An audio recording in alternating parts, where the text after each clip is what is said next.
Okay, we are on a little bit early today. Hey, how you doing? What's going on? Yeah. So welcome to the stream, everybody. Hopefully everyone can hear me okay. Yeah, so before we get started, I do want to remind everyone that this stream, the Twitch portion of this stream is sponsored by DeviantArt. I'm part of a sponsorship program called the DeviantArt Collective. If you are a Twitch artist, you stream your artwork, you're building a community. The convention vagabond. Yeah, for real. No, yeah, DeviantArt is actively looking for new artists to add to our team, so I'm going to go ahead and drop a link in the chat right there. That should only show up to the Twitch chat, but if you guys are on any other platform, I appreciate you guys watching. But yeah, the DeviantArt Collective, if you like what we do here on stream, DeviantArt plays a big part as to why we could do it full time. They've been supporting the channel for over a year and a half now, so big shout outs to them.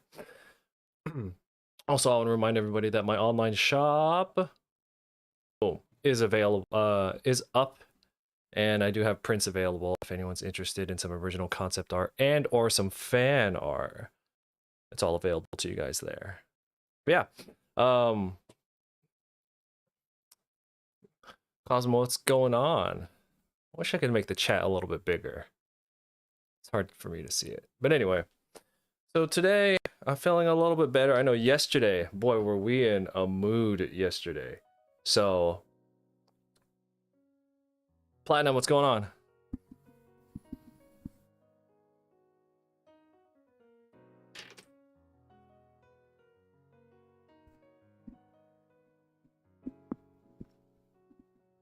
All right. Not too much.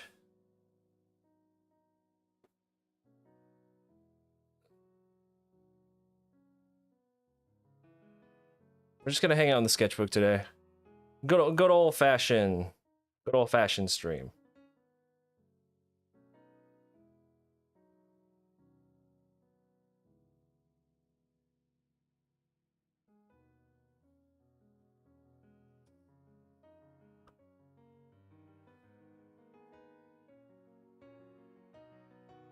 See this.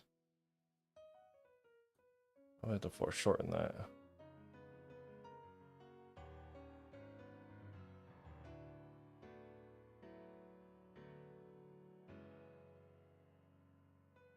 Not toxic, what's going on? Hope everyone's doing well today. I am in a much better mood today than I was yesterday. Yo, yesterday it was rough yesterday, right? Yeah.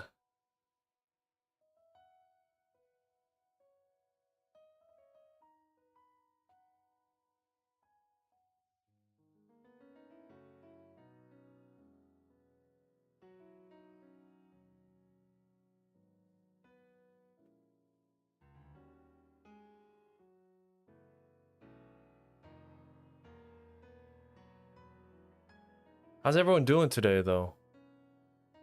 You doing all right?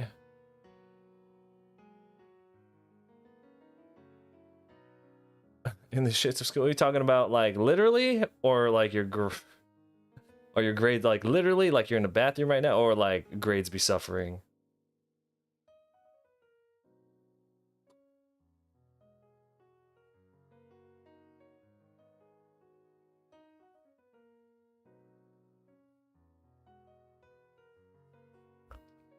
Oh, you mean like a figuratively, yeah. Oh man. Okay. Oh. Matt, what's going on? Thank you for that thank you for the like on the stream. I appreciate it.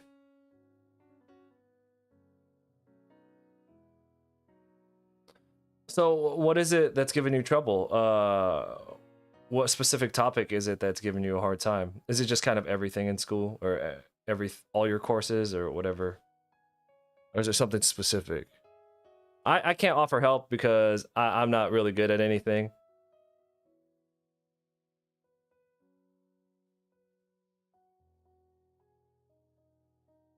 I can provide moral support.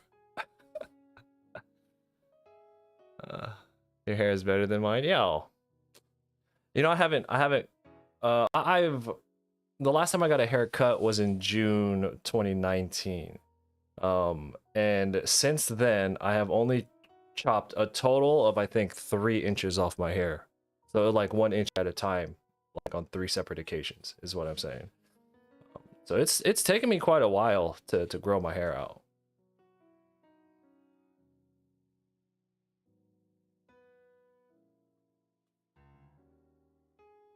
You think my dad though? I got my hair from him. Like I see pictures of my dad from like the 70s. He's rocking some bad hair, man. He's a fucking rock star back then.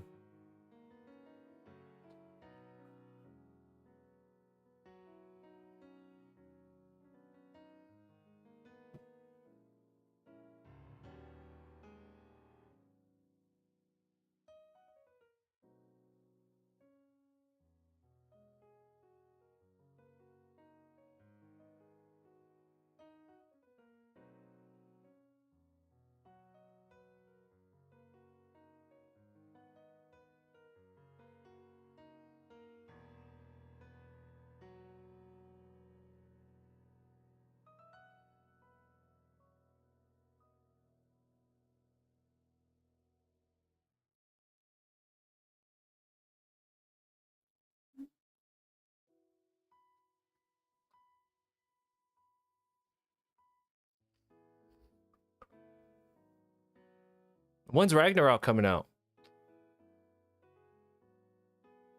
So those who don't know, we are starting our multi-streaming campaign, which I don't know if I'm allowed to do or not, but I mean, ask for forgiveness, not for permission. So if I do answer some questions that may or may not be showing up on your particular chat, just understand that I'm answering everything from Twitch and YouTube. So, Deli Gamers asking, you picking up Ragnarok or Modern Warfare 2? Was MW2 that's Modern Warfare? Nah. Yo, thanks for the follow. Nah, I don't play video games anymore. I have to actively not play games because 9th of November. Yeah, I have to actively not play games because I love video games. I have a bit of an addictive personality as well. So like if I find a video game that I do like, I will just stop doing everything and play it. So it's kind of irresponsible of me because I have a business to run. I have to draw and practice, and yeah, like it's irresponsible of me to do video games basically. Yeah.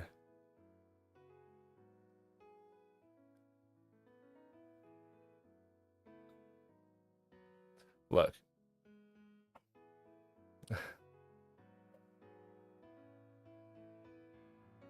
Yeah, so welcome everyone. We're just hanging out in the sketchbook. I haven't that's what we're doing today. I haven't really been drawing that much lately, that's bad. Like to not be anyway, the past like 2 weeks I just haven't been drawing a lot. I've had a lot of stuff going on. Both like personal and actually very busy on the business side. So it's been eating into my actual draw time. So today we're going to hang out in the sketchbook. Let's have a little bit of fun, all right? The only time I do play video games is when I want to hang out with my wife. Like, she loves video games, I love video games. So like, when she and I do get some free time, but she's very busy as well. Anytime we want to like hang out, we will make time. We'll be like, all right, so we can play video games and kind of hang out at the same time. So we cross like 2 things off the list, right?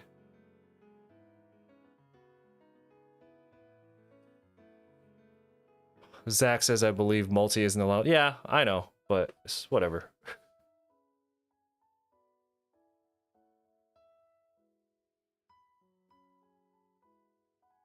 My dog is barking for some reason.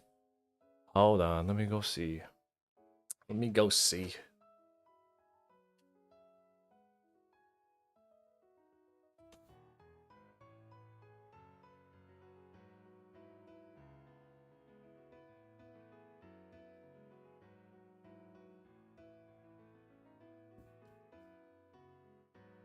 Not so good. You're 1000% sure you have ADHD too.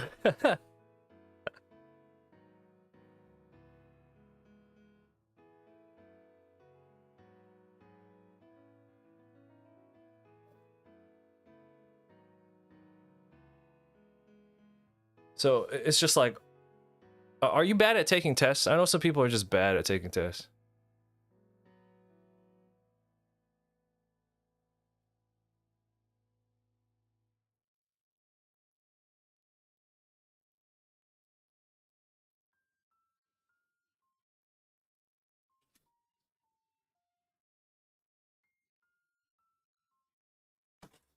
Hold on. Come in here. Come here.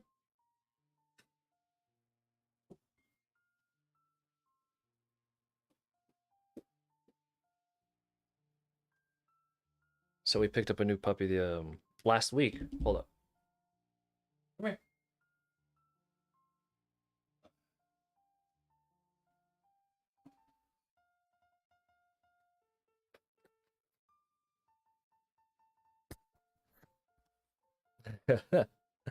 He's a handful. You're bad at sitting and studying. Focusing. Tests you're pretty good at because the pressure dials you in. Okay.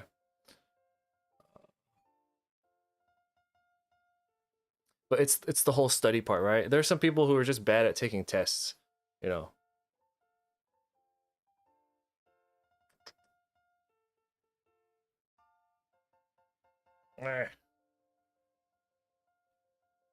She needs constant supervision.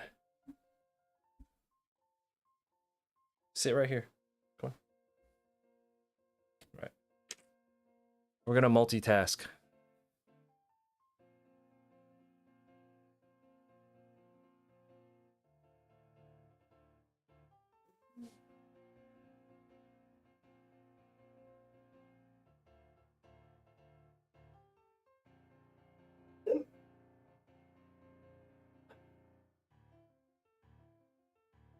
You guys hear my dog? My big dog barking. We have two dogs. We have this new pup, and then we have a an 11-year-old boxer.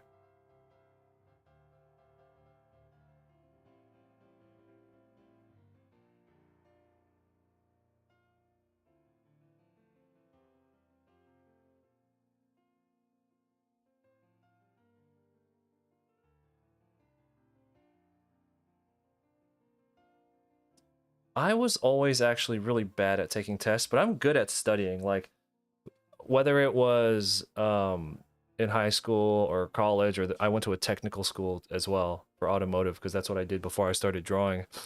Um, I was always good at like being able to focus. I think that's probably one of the reasons I am able to learn drawing certain things so well.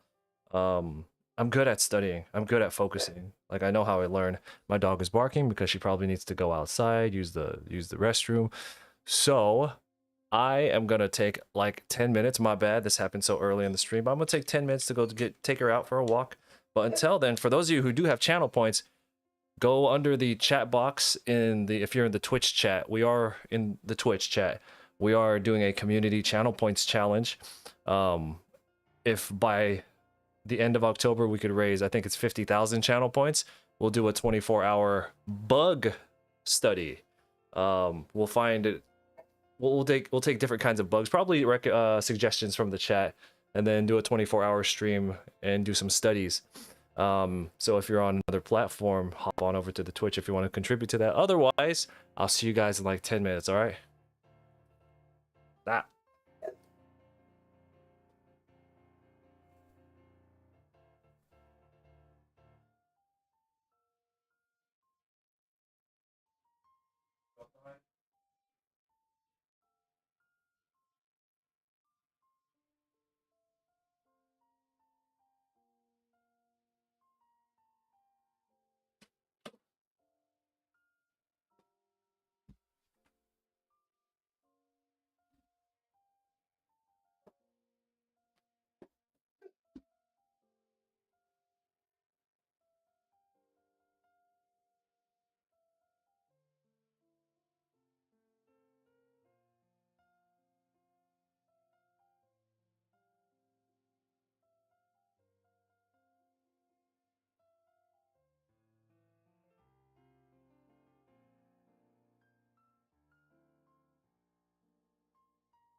All right, I'm back.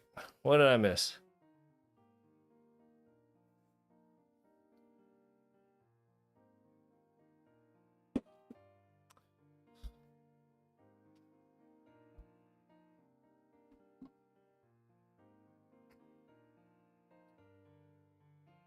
Nothing much. Okay. Yeah, I do invite everybody to hop into the Discord. We don't have a Nightbot command for the YouTubes.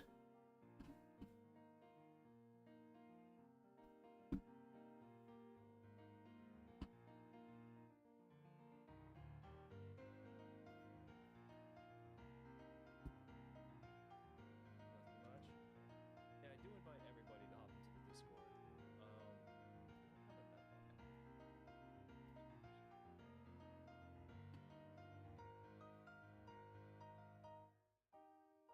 Anyway, as I was fucking doing, I love my dogs, but like sometimes, man, sometimes I'm like, man, I got shit to do.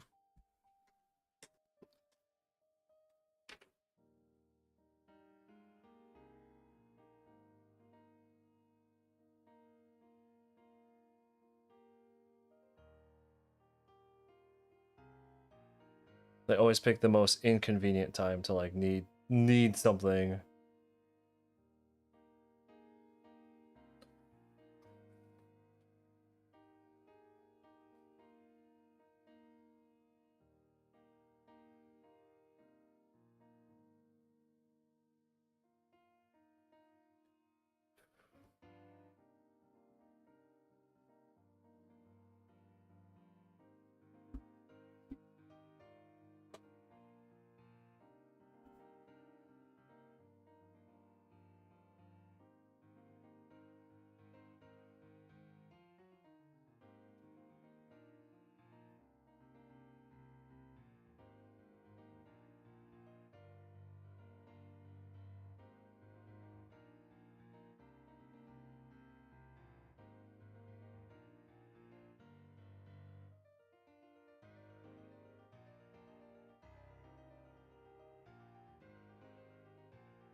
Alex, what's going on?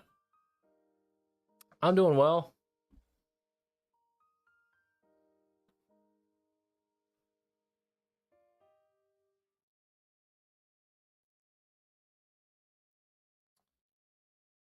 I'm all frazzled right now.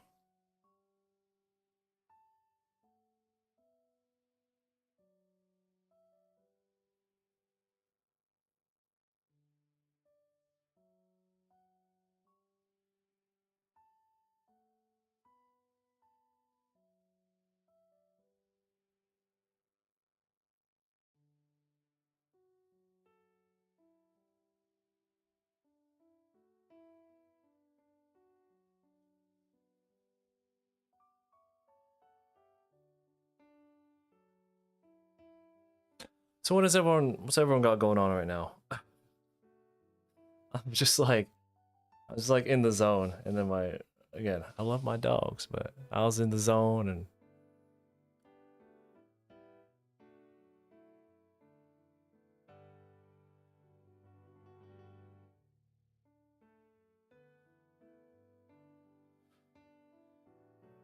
it was good hanging out. Need some white noise in your ears though. This is too distracting. All right, yeah, you gotta get your shit done. I feel you on that. Go get it done. I appreciate you. I know you're gonna come back around anyway, like another day. So I hope you can get what you need, done, figured out. But yeah, non-toxic. I'll catch you next time.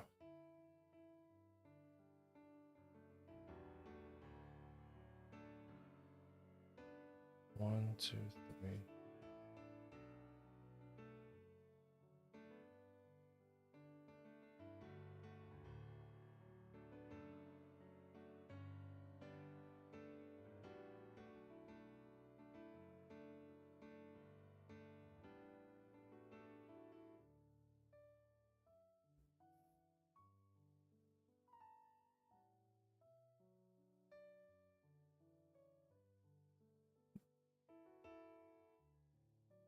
Nah, dude, no. Even if it was personal, I know you got a lot to do. You know, you got a lot to take care of. So I prefer you go do that.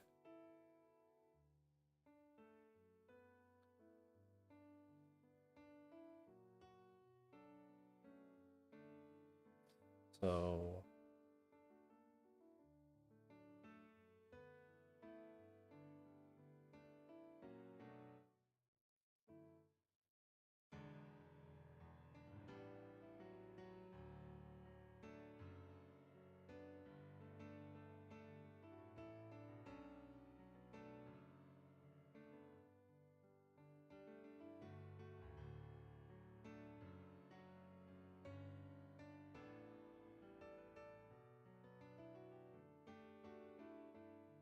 Ronan, what's going on?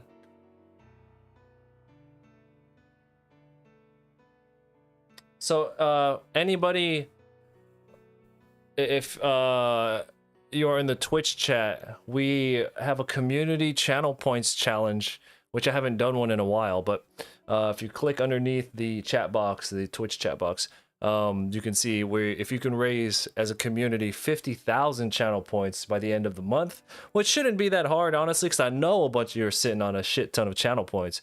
We'll do a 24-hour stream where we will do various studies of bugs. I don't think I've ever done bug studies. The last time we did a 24-hour like animal study, we did a lot of like quadrupeds, right? So bugs will be a nice change of pace.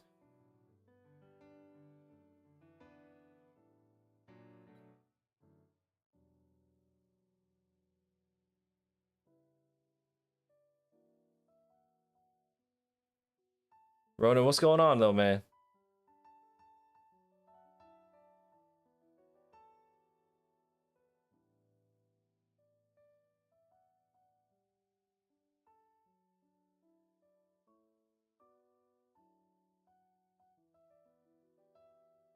Any news with your comic? What's going on?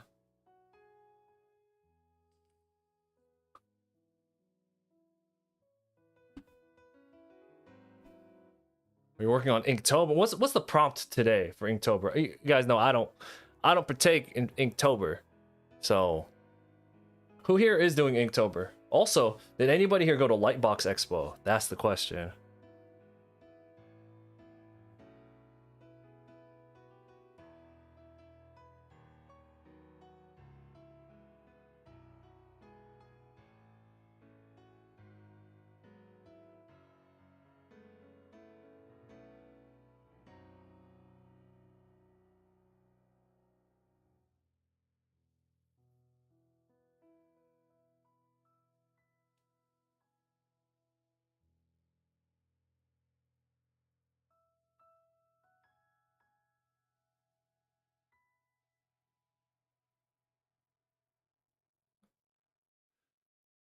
Oh, yo, you went to Lightbox? Did you go get your portfolio checked out? I went to Lightbox 2019 in person, right? I didn't do the virtual Lightbox during COVID, during peak COVID. But I remember in 2019 the line to get portfolios looked at was fucking crazy, like wrapped around the whole convention center. So hopefully they were more prepared this year, because 2019, that was their first year. I don't think they could have ever expected that it was going to be such a huge turnout. Oh, you're working on your Inktober, different Street Fighter. Oh yeah, I saw that. So like, by the time you're done with your Street Fighter Inktober, you're basically gonna have a new like print, right? Because you're gonna have a shit ton, if not all, the Street Fighter characters on there. Overpowered TV, thank you for the follow. I appreciate that.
You managed to get your reviews. The lines were extra crazy this year. They were worse than last time. Oh, geez.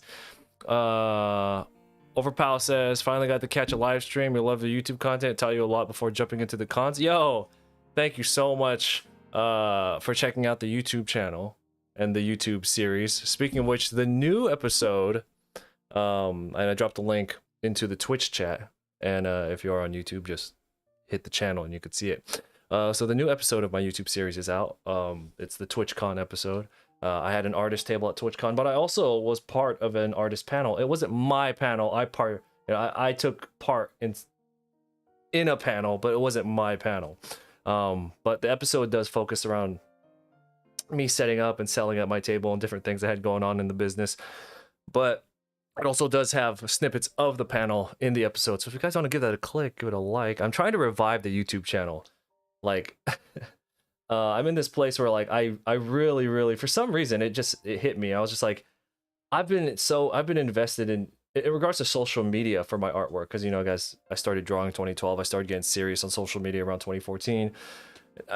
You know, when this past September is my 10-year mark of drawing, and I just had this like wave of like energy hit me, and I was just like, I want to revive my fucking YouTube channel. We were at 50k at one point. It's gone down to 46, I think, k. So I want to make sure that we get, you know, that back up and running. So people lined up at 6 a.m. to get into the event at like 10 for a chance to get the review. Shit. Yo, I don't blame them though. I mean, why not? Lightbox, I mean, what a good opportunity to get your stuff checked out. But I hope you got some good feedback with your art.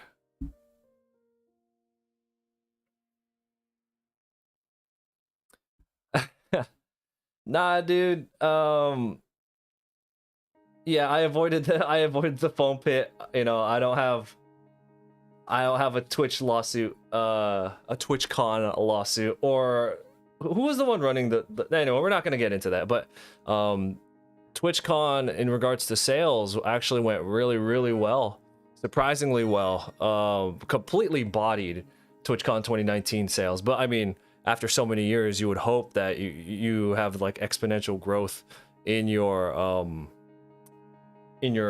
art sales, right? You would hope so. So anyway, I almost sold out of everything. Well, okay, we sold so much on Friday because it was a Friday, Saturday, Sunday show. I sold so much on Friday that just by eyeballing it, I was like, we have to get restocks or else we're not going to have anything on Sunday to sell. Because I knew based on like what I had and the rate that things were moving, I was just like, shit, I was not ready for this. So I did have to go to an Office Depot on Saturday morning, which was a mile away from the convention center. So I brought my dolly, my little hand truck. I walked a mile with that over to the Office Depot during the beginning of the con while I had my buddy run the table.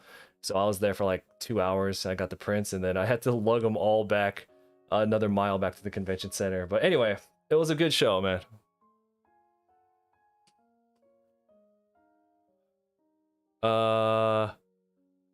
Chimerami, thank you for the follow. I appreciate that. Watched every single video for conventions. Yo, give you perspective. Dude, I appreciate that. So Overpower, how's everything going with that? Like, I assume you're in the convention scene still, right?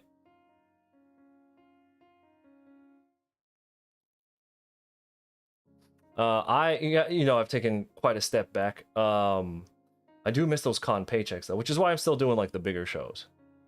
Like, now that I've become more selective about which shows that I do and not just doing fucking whatever.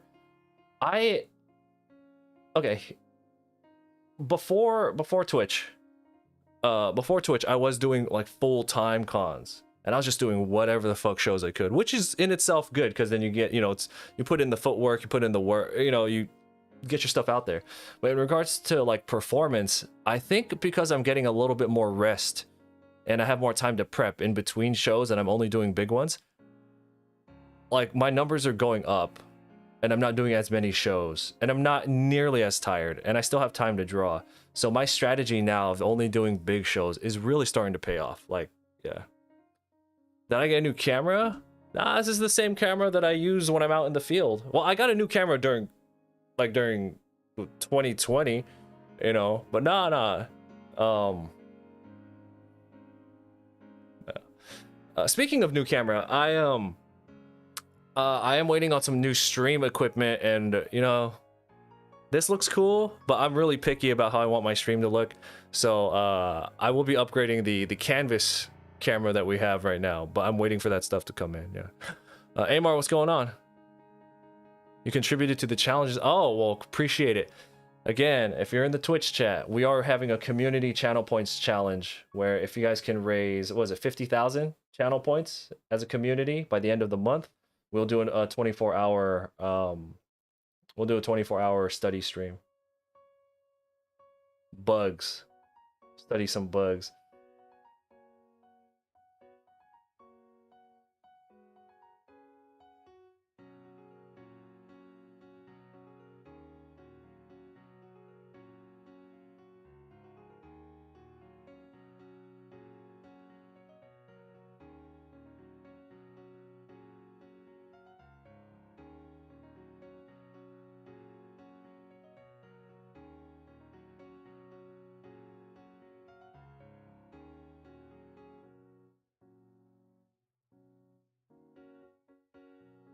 So Amar, when's your last day at work? Excuse me, when's your last day at that job? So then you can start getting to work, is what I meant. Oh, I appreciate that sub. Thank you so much. That Twitch sub. Thank you. I appreciate it. Got to meet you and be at the art panel at TwitchCon. Definitely learned a lot and just contributed whatever I had to the study. Yeah, I appreciate that. Yo, yeah, looking back on that Twitch art panel, I was so serious when we had that panel. I was trying to like help y'all with like life. I was like, nah, this is what you gotta do. But then I went and watched some of the like snippets of other panels from TwitchCon, and everyone was so wacky and wild. It's like they just downed like 5 G fuels before they got up there, you know. And I was just over here, just like at the artist panel, just like, nah, yeah.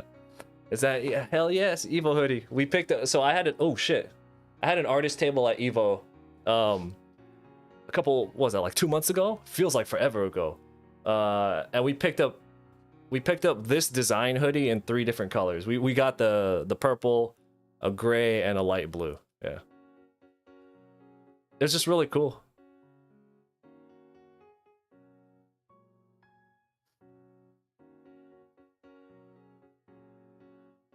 I normally don't spend money at cons because, you know, I'm there to make money. But I had my wife with me and she was just like, yo, let's do some shopping. We never shop, which is true. She and I just never buy shit. But something about these Evo sweaters was calling to us.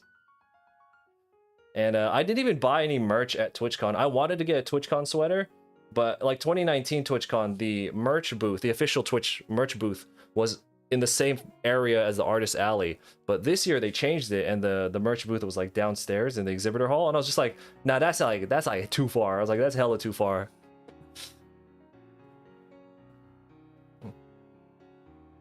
It was, yeah, it was hella far, right? Yeah, like again, 2019, we were able to just get to the front of the line, which I guess that's not really fair for the attendees, but fuck them. I really wanted a new TwitchCon or a new Twitch sweater. Like, I don't know, like, yeah, I could buy one online, but it's more fun when you get it at the event. But once I saw that it was not in the same room as us, I was just like, man, that shit is hella too far. And then by the time like I said, Friday was hella busy. And I was like, by the time I could get over there, all the good shit was probably sold out. So.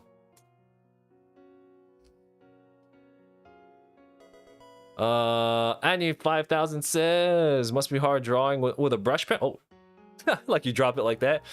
Jonathan, thank you for that Facebook like. I appreciate it. But yeah, well, we're just in the sketchbook though, so you don't really have to start over. You don't have to really do anything, honestly. Like, we're just practicing, so I don't really worry about messing up with the brush pen. Well, in general, I don't really worry about messing up, but especially if we're just here on the sketchbook, and we're just on stream. Like, this isn't like a paid gig. I'm not out doing a live drawing in front of people. So, nah, I don't know.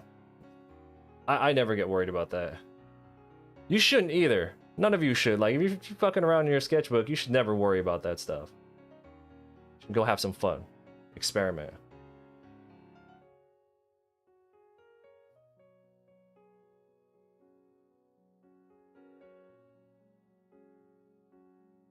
What's everybody's preferred tool?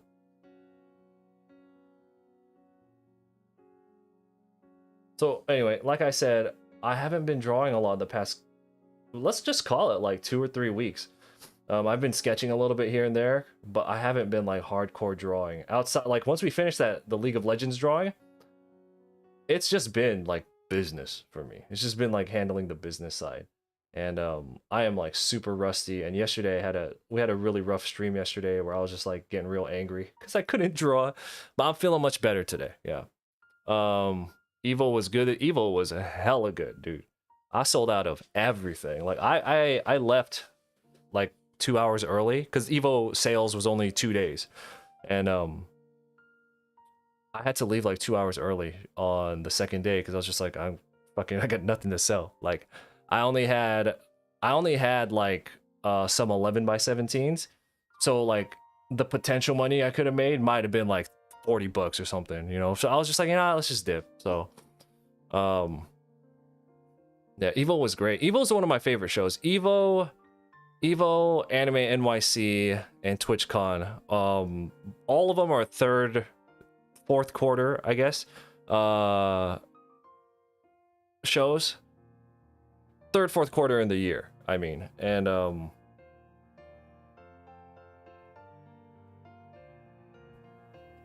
let me lower down the music for you guys and for me. Amar says sometimes you just need to take a great dump and you'll feel great. Are you talking figuratively or are you talking will you be at Anime NYC? I will be at Anime NYC. I don't know if I'm allowed to share where I am on the floor, but all I gotta say is you can't miss me. I got like god level placement at Anime NYC this year, which is cool. You know, I've supported Anime NYC since its first year. The only thing that I'm not looking forward to, like, okay, who here who is not from New York has gone to New York? It's fun, like the first 2 times, right? Especially when you're in Manhattan. Once you get on that goddamn island, right? Like, it's fun for like the first 2 times, and then after that, you're just like, oh my god, this is so much work to do like everything. And this is like the small town in me coming out, where I'm just like, fucking, it's so much effort to do everything in this city, and everything's so expensive. And so Anime NYC is one of those shows where I will work super hard to find somebody to bring with me, like my buddy who normally helps me sell at cons. I'll fly him out there with me, or like my wife will come with me. But through different circumstances this year, I gotta go solo, and I'm just like, fuck, I gotta do everything myself. So anyway, I will be at Anime NYC, but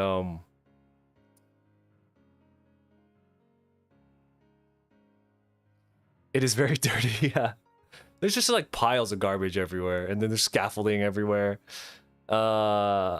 It's cool, but like when you're there for work, like if you go for leisure, it's one thing, but if you're there for work, it is just so much effort to like do fucking everything at that place. Yeah. Anyway.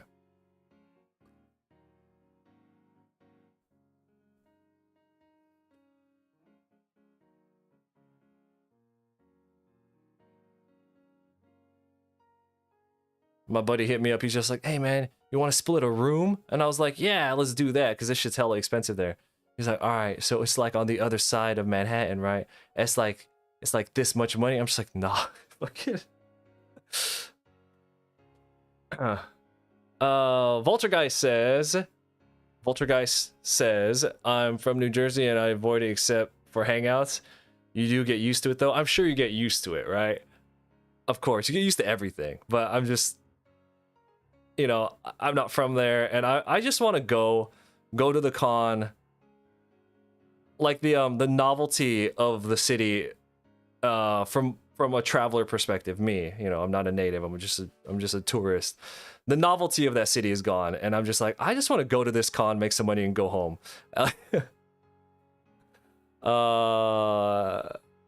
Someone says, I love here. I feel it's a lot of work to get out. Oh, you live there, and you feel like it's a lot of work to get out. Okay. Yeah, no, like what Amar says. Yeah, you have stuff on the brain. But I'm not gonna lie. It's not like I'm like mentally overloaded with stuff. I'm not gonna lie, dude. It's just I've just been literally busy with stuff.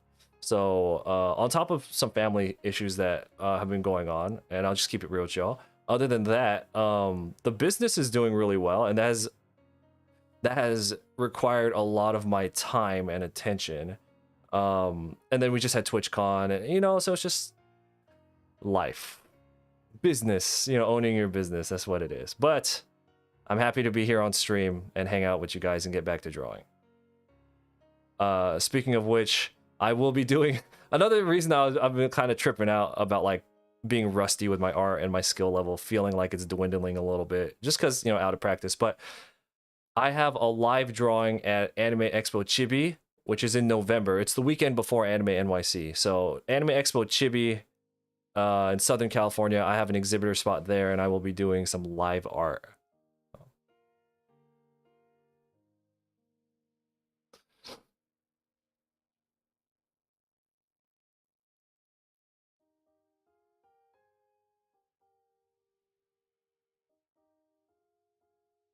And hopefully I'll have not only the rust gone by the time that show happens, but hopefully we just improve a little bit. Yeah, but I'm looking forward to that show. I enjoy putting pressure on myself. So like, for those who haven't seen, here's a little example of I dropped a link into the Twitch chat, but if you're on the YouTube, then you could just type episode 77 into my channel and you'll find it. But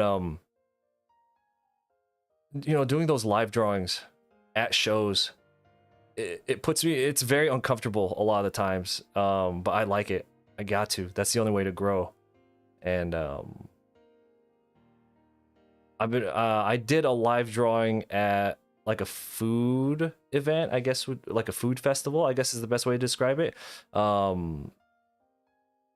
last month, and it was 108 degrees outside, and it was an outdoors drawing, and it was fucking 108 degrees. It was sunny, it was windy, so it had like that hot wind.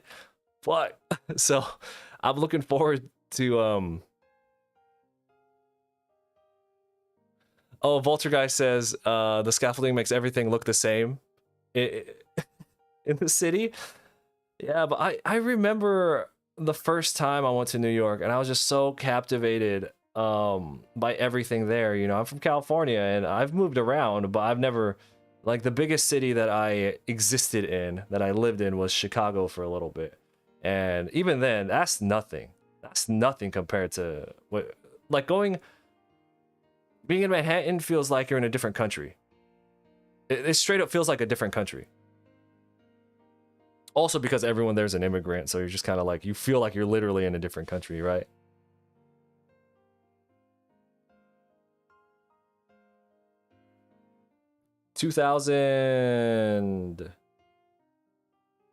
What was that? 2008?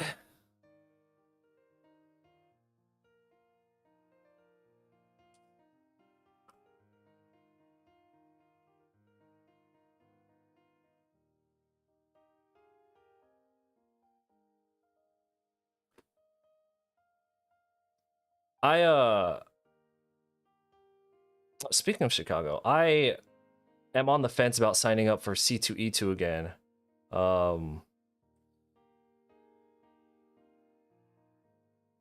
I'm not gonna lie, because I'm not gonna lie, guys. You know how I said I don't want to do a lot of cons anymore, right? Which I don't want to.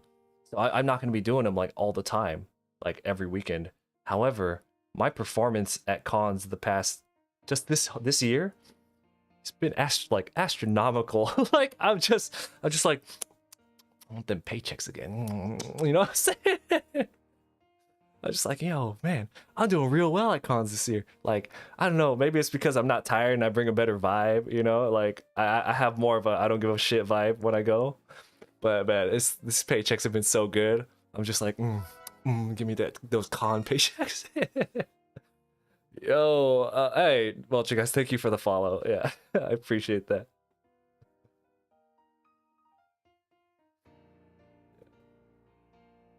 I don't ever want to tell my wife that I want to do more cons because she's happy with me being at home. She's like, we just got a puppy. You fucking better not.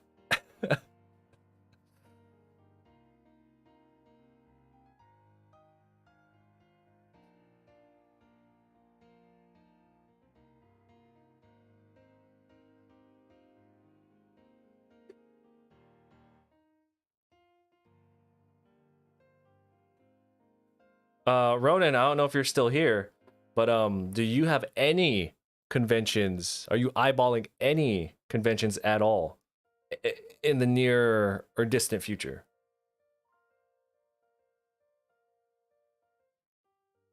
You're just like, nah, son, I've moved past that. What kind of dog do I have? We have two boxers. We have an 11-year-old boxer named Pepper. And then we have a new puppy we just picked up last week. She barely turned 8 weeks old. Her name is Parsley. So we have two dogs, two boxers. One's named Parsley, one named Pepper.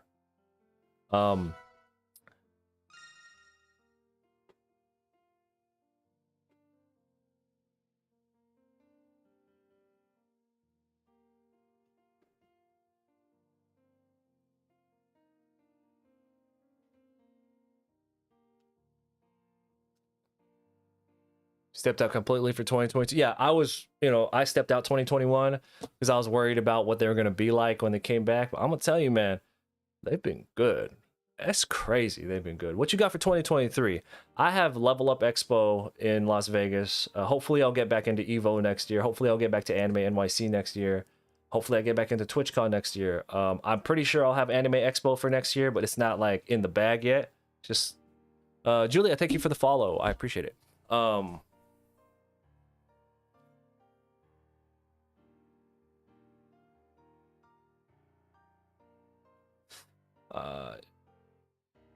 But yeah, can't get sucked into the life again, man. I thought I was out. They pulled me right back in.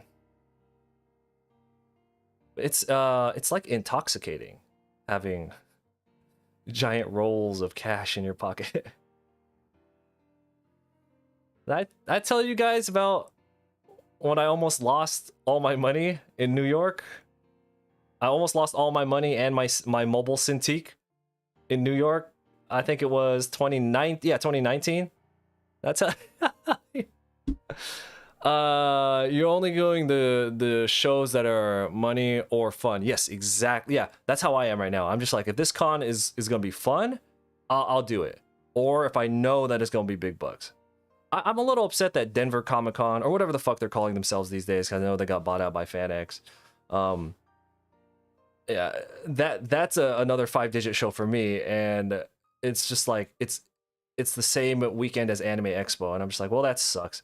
But no, so we had just finished Anime NYC 2019, and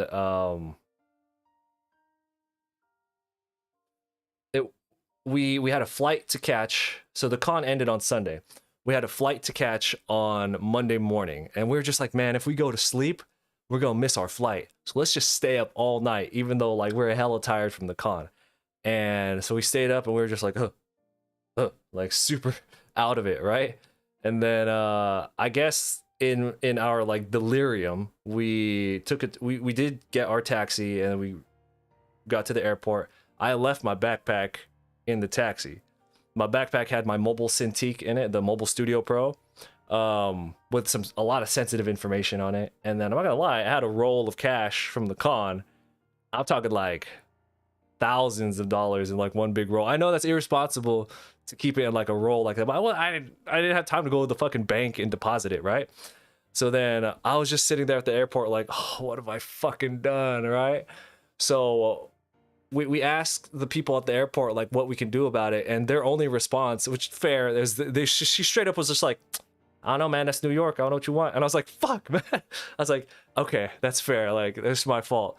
So I was starting to come to terms with the fact that I fucked everything up, right? Because that Cintiq is like $3,000 on top of the cash that I had. Yeah, no, for real, yeah. So we were trying to figure out like the cab company number and all that. So my boy goes on to Reddit and he finds like a backdoor phone number. Like it's not supposed to be a public phone number. It's like a phone number that I guess like the cabs are supposed to call for emergencies. So, yo, Grumpy, what's up? Yeah. So we get that number, we call the cab company, and we explain what's going on, and they're like, hold up. And they're able to get the cab number for us, and then they gave us his phone number. So we were able to call him, and the dude was cool enough to be like, oh yeah, man. Because he'd been gone for like half an hour already. So he was just like, yeah, man, I'll just come back around. And he just came back. Yeah. So that's what happened. Yeah, I mean, he was super cool about it. Yeah, I tipped him $100 though. I was like, here, fucking. Yeah, so I was just for your kindness.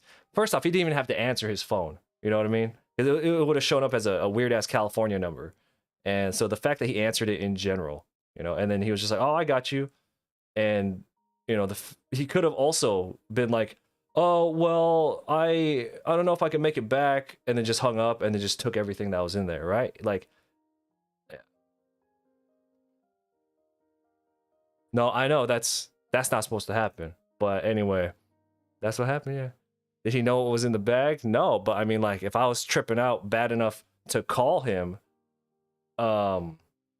it's pretty easy to assume that there was something valuable in there, right?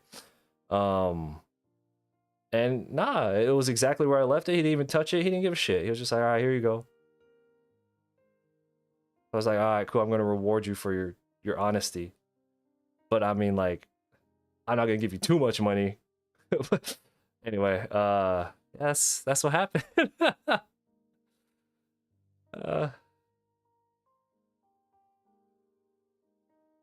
Ever since then, I have like a ninja grasp on my bags no matter where I go. Like I'm so paranoid now, which you should be all the time anyway, but you know, my ass got too comfortable and we didn't sleep that night and we were tired, so there's many factors as to why I messed up. I still take responsibility for messing up, but I know why it happened. Anyway, that's my fun, super scary New York story. Miracle on 7th Street. Like hey, what's going on? What's with the streaming on YouTube now? Well, we are on various platforms right now.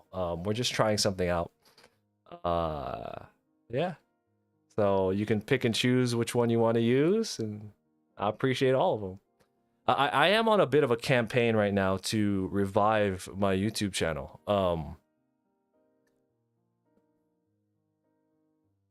So for those who don't know, I had been uploading to YouTube like before, like at the moment I started drawing in 2012, I was uploading to YouTube like time lapses and stuff. YouTube was a different beast back then. And then I started uploading the Artist Alley episodes and all that. And the channel was doing okay. You know, at one point it got to 50K. I think it's sitting at 46,000 now, which is still okay. So to me, I'm just like, yeah, it just seems like I put so much work into it, and I know that's kind of that sunk cost mentality where you're just like, well, I already put all this work, I gotta keep putting work. But anyway, yeah, that's why, yeah. If you left a pack with your clothes in a taxi, you'd call them. It's kind of hard to shop for clothes. Yo, honestly, like if it was just an empty backpack, I would have been at least trying to get it back, right? Like, oh, I like that bag, man. I want it back.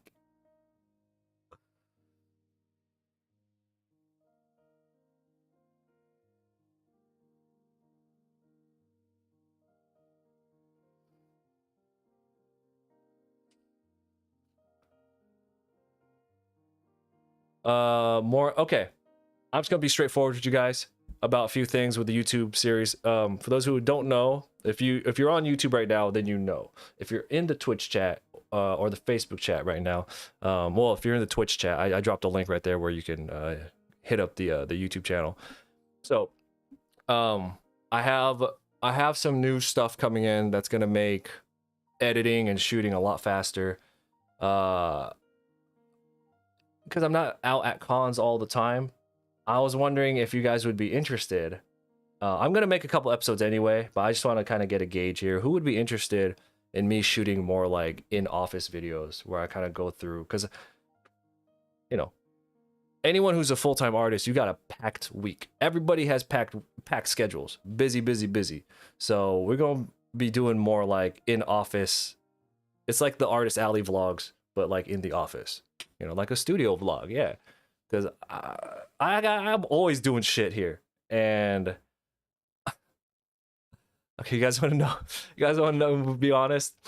Be honest. Like the reason I haven't done like studio vlogs is because I always record my audio and my video separately. Because when I'm at the con, you can't use a shotgun mic at a con because it's so loud. It doesn't really like it doesn't drown out the noise. You know, that's why the audio is so good in my videos, because I use a lav mic. I record everything separately.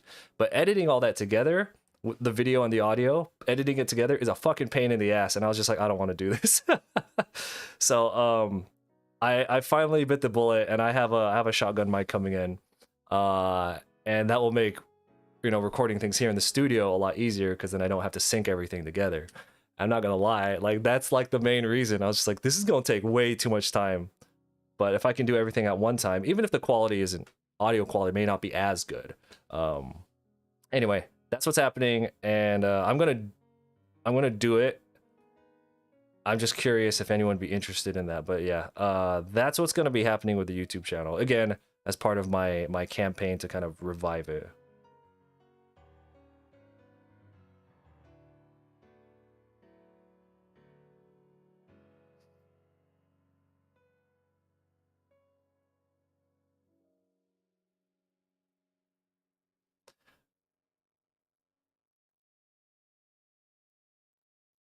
Dude, matching the audio with the video, it takes so much fucking time. It's ridiculous, dude.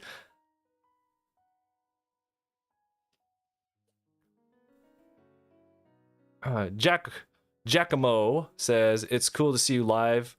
Really enjoying the hey, I appreciate that. Thank you. Yeah. I've been watching your vids from the beginning. You like your editing style? Oh, Vulture guys. I'm not gonna lie. Okay. I do take quite a bit of, I guess the word you could say is pride in that YouTube series. I consider that as part of my body of work as an artist. And every now and then I'll leave them running in the background just so I can have some noise. And I don't know, I like listening to myself. I like listening to myself about the things I've learned. And just the amount of work that I've put into learning how to like do good edits and shooting, because I'm a film nerd. I love movies and I love the art, the craft of filmmaking. And every time I learn something new, it's cool because it's fun because I get to experiment. So like when I listen to like podcasts who talk about movie making, or like composition, and you know, like, or even camera gear stuff, I probably listen to more videos and podcasts about that than I do about drawing, honestly. So anytime I learn something new, I'm just like, ooh, I want to try that next time. And I think that's one of the funnest parts about making that YouTube series, is I'm actually able to like try things with the editing and the shooting that I, you know, anyway.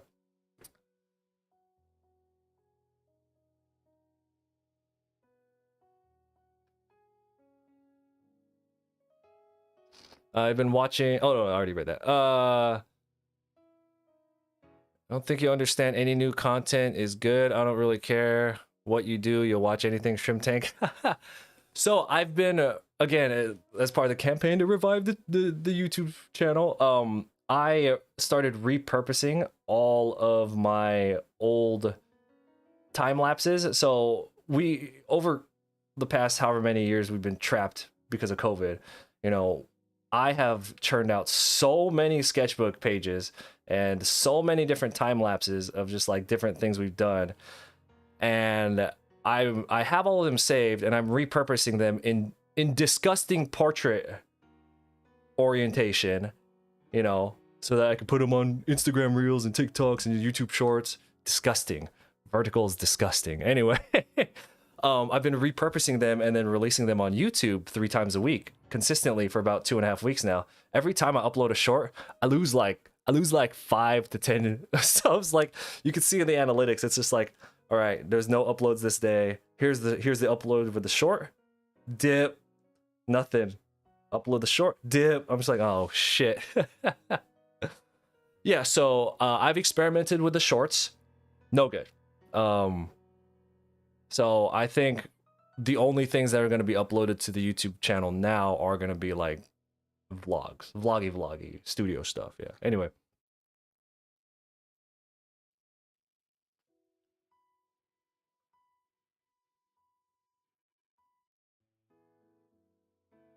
You've been kind of unsubscribing from people who do too many. You're off TikTok and Insta to get away from that crap. Yeah, it just, you know, the only reason I was willing to do it was because, one, I was just like, well, if it helps the channel, which it's not, it's doing the opposite. But it's because I didn't have to really make new content. It's art related, you know, the time lapses, and I already have them in the bag, right? Like I have my I have all the videos already stored, and I have them organized already, and I just have to put them into the template that I made in Premiere Pro, and then I just export them and upload them vertically. Disgusting. And I was just like, all right, cool, but I don't like it either.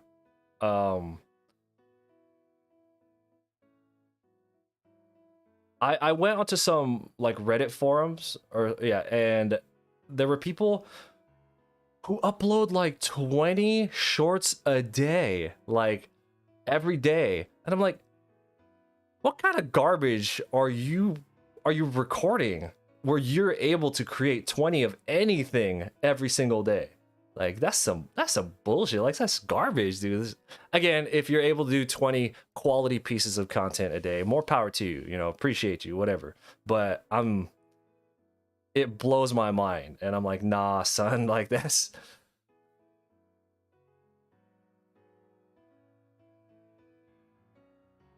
The machine values quantity over quality. Yeah, I know. But yeah, so in regards to the AX video, and again, I wasn't talking about this a lot before, but I think we're in a good place now where I could start talking about it. I've been recording stuff since 2020, and I am essentially making the Artist Alley movie. So it's going to be a bit longer. As of right now, the way it stands, I still have a lot to edit, but as it stands, it's looking at an hour and 15 minutes. I kind of want to get it to $120, but I don't want it to drag along. It's very like narrative driven. It is me being able to kind of experiment with, again, like filmmaking things that I've learned. But yeah, it's something that I've been filming for a while, and I haven't been talking about it that much because, you know, if it's too early, I don't want to talk about it, but it's almost done. It's right there. There's just certain things about it that I almost want to reshoot some things, and I've just been really busy, and that's honestly why that hasn't gone up yet. But I'm looking forward to it.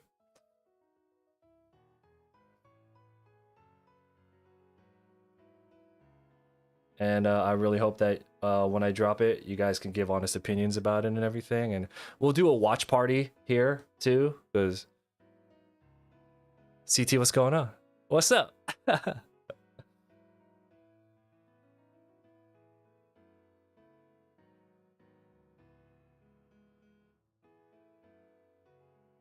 but I'm in no rush to finish it, or excuse me, I'm in no rush to get it out there. I really just want it to be how I envisioned it, and I've been envisioning it since July 2019. As soon as I finished that last really big episode that I did, which was episode 77, I'm gonna drop a link in the chat right now for the Twitch people. I've been like in my brain building the vision of that video, and I don't want to rush it. So anyway, let you know that's what's happening with that. So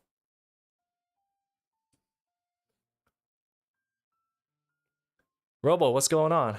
Lurk, I appreciate the lurks.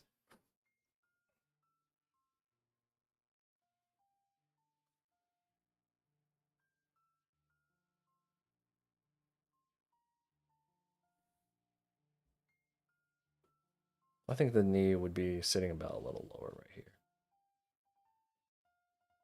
But now, CT, I'm doing well. I'm doing really well. I'm caught up on all like logistics stuff, which has been really keeping me from drawing the past, I'm not gonna lie, like 3 weeks.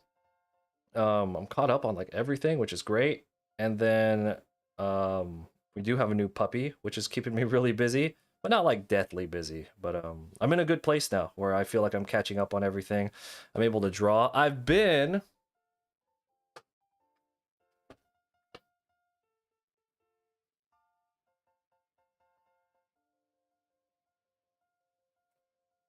come on, get over here. I've been getting very, very intimate the past couple days with my Stonehouse book. I one of those things where I feel like I got a little complacent with my skill set, so I was like, I'm just gonna start from scratch. So and I've done that I think like 2 or 3 times in the past where I just feel like I got too complacent. Like I was like, oh man, I got good, you know, and stopped really hardcore studies, which is like the worst thing that you can do as an artist. So I've been getting very intimate with this book again. So I've been having a good time and I feel good. Like I turn off all the music, and I just turn on my little desk lamp here, and I could like a good old college kid again. It feels great. And to refresh on stuff feels really good too. Has anyone fucked with this book? Does anyone have the Stonehouse book? No, but anyway, yeah, I actually have two. I have one to read, one to keep. Like this one, the edges on this one are all fucked up, and then the other one is still in its plastic. It's like it's plastic in the box. One to keep, one to use. Like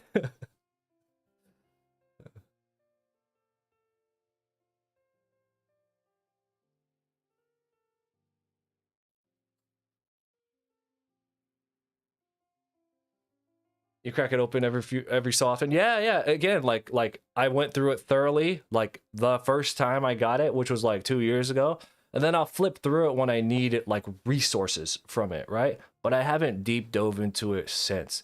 And like just reading the first when I first couple days ago when I first got back into it, and I was starting to read through the early chapters, where he's talking. There's a lot about like human theory and like evolution and like the on top of the technical stuff that he gets into later in the book, there's a lot of that like what is life kind of stuff, right? Like what is it that makes a human? Like reading that kind of stuff, I just felt really good. I feel like I've spent so much time doing like technical work. Sometimes I like my artwork gets a little soulless, but yeah. Pop is asking, is it good?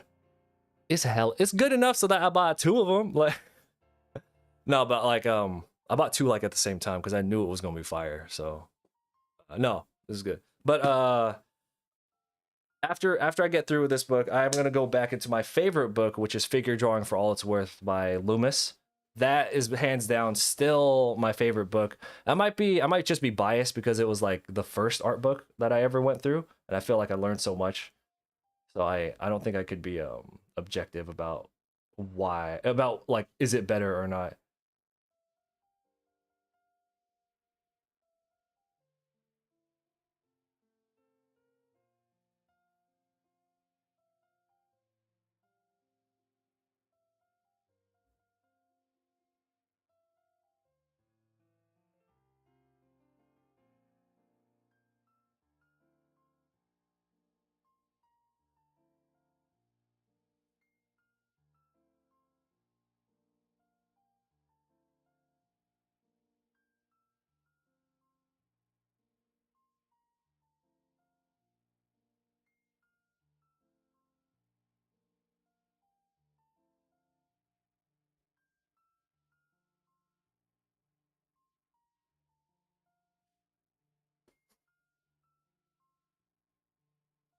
How's the gym grind, dude?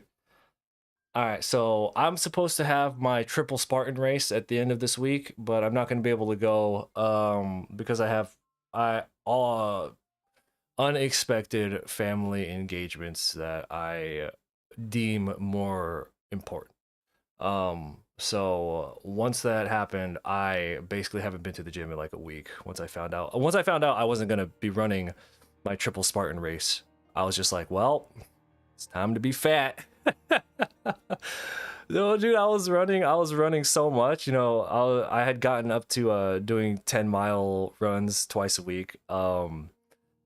And I was at the gym almost every day, and I was doing so much calisthenic work, and my diet was okay. It wasn't perfect, but it was okay. I think I'm in the best conditioning, not the best aesthetics, but I think condition wise the best I've ever been in my life, at 34 years old, and it feels great. But now that I've been so busy with other stuff and I'm not doing the race, I'm just like, I'm gonna be fat for like a couple weeks. uh, oh, dude, Morpho books. Yeah, oh, you know what? It's hard. Don't sleep on those Morpho books.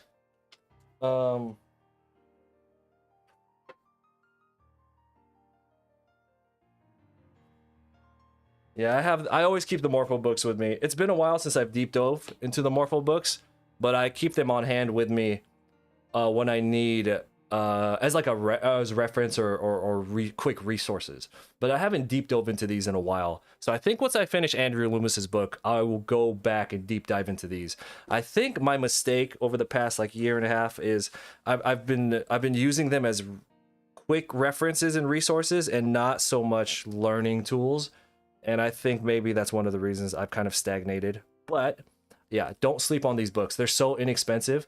And see how small they are? They're fucking good, dude. But yeah, the Morpho books are super good. Super worth it. Yeah.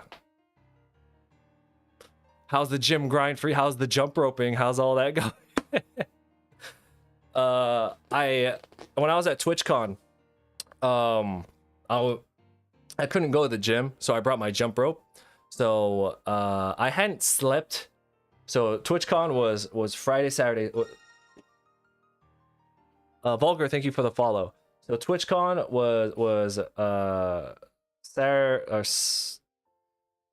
Sunday, Saturday, Friday, right? We set up on Thursday. I did not sleep from Wednesday going into Thursday. And then no. Rather, I didn't sleep on the Tuesday going into Wednesday, and then right here I only got 2 hours of sleep. And then we got to TwitchCon to set up in the morning on Thursday. And then that's about a 6 hour drive for me. And my friend was knocked out. He's like, dude, how are you still alive? And I was just like, oh man, I got things to do. So we get back to the hotel and I was like, I'm going to go jump some rope. And he's like, you're fucking crazy. You need some rest. I was like, nah. So I jumped rope for a good like half hour. So we were staying for TwitchCon, we stayed at a really jank hotel. I don't know if anyone saw my Instagram stories. I like the lock was either like really loose or it was like stuck, so it was hard to get in and out of the room. The refrigerator was like nasty. There was a phone that wasn't attached to anything. Like it was just like sitting there. It's fucking not attached to anything. So I described it as a Jeffrey Dahmer ass room, right? So when I went out to jump rope, I was out there for like half an hour. There were like two homeless people who were side eyeballing me, and legit there were prostitutes out there. And then I was just kind of like, nah, I'm good. I don't think I need to be jumping rope in this bitch. I don't need to work out that hard. I was like, I don't need to work out that bad. So I ended up only jumping rope for one day while I was at TwitchCon. Like I ain't trying to get Dahmered out here. Yeah. There was no Bible. No, there wasn't. No. Robo says, so how do these books work? They give you tasks? No, they're just, let me grab one for you real quick. They're just informative. Particularly the Morpho books. you know, like every book, the beginning of it, there's a little bit of personal stuff and there's like an introduction. But the I guess technically it is just general information you can find online, but specifically with the Morpho books, the way he was able to get so much information in such a small amount of space. So there's only like 3 paragraphs right here, but there's a lot of good information. And then the writer, or the what do you call them? The pictures, I guess. I forgot. The fucking pictures are really good. And he uses cross contours a lot. I'm the kind of person where if I see cross contours, it helps me visualize volume, which that's what they're used for. But I'm really, really responsive to cross contours, and he uses them a lot. But yeah, it's not like a school book where it's just like, all right, so we're gonna read chapter 5, and then at the end of the chapter there's 7 questions that you need to answer, so bring them to work or bring them to school tomorrow, you know.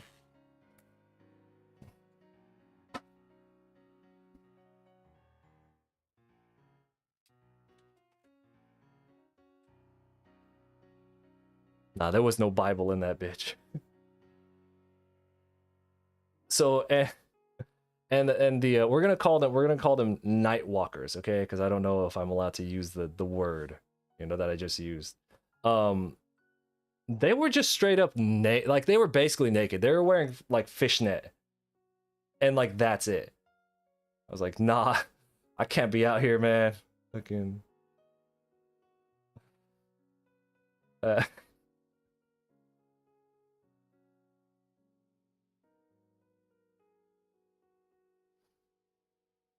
Malcolm, what's going on? Again, I appreciate that sub yesterday, man.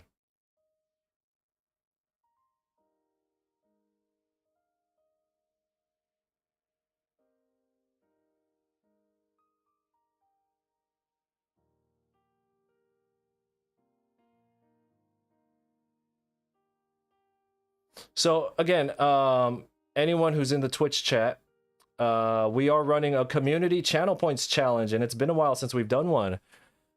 If you guys can raise 50,000 channel points on Twitch, by the end of the month, we'll be doing a 24-hour study stream for bugs. And then I'll take suggestions of which bugs to focus on during the study.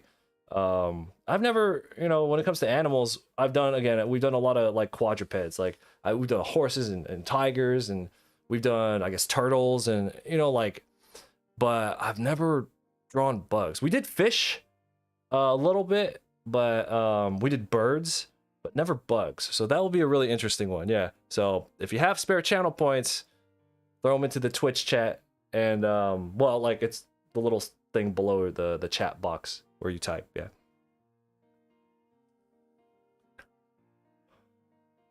Fried Rice says, Nightwalker is a great term. Ladies of the Night, as Les Miserables calls them.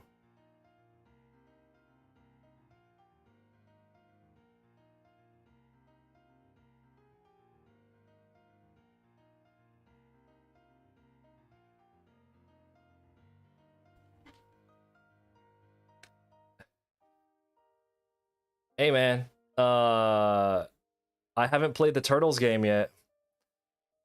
I bought it. I mean, I bought it on Steam, and I haven't played it yet. Raises the question: Will I ever play it? Find out next time on Dragon Ball Z. Well, I'm not gonna be playing it anytime soon. I went and pretty much uninstalled everything that could be a distraction. Because yo, how come you were here yesterday? Or I was having a hard time drawing anything. So I have been working quite a bit to get the drawing rust off, and I feel way better today. I'm sure you could tell my energy's a lot different today. And yeah, I think maybe after Anime Expo Chibi, once I've done the live drawing there, I think I'll get back into playing some games, or being open to playing games again. Try and get my wife to Play the Ninja Turtle game and we could play it together, yeah.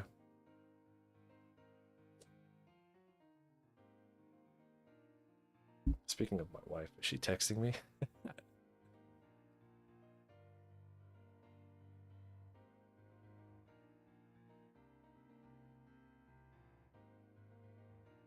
She is texting me. 1 minute.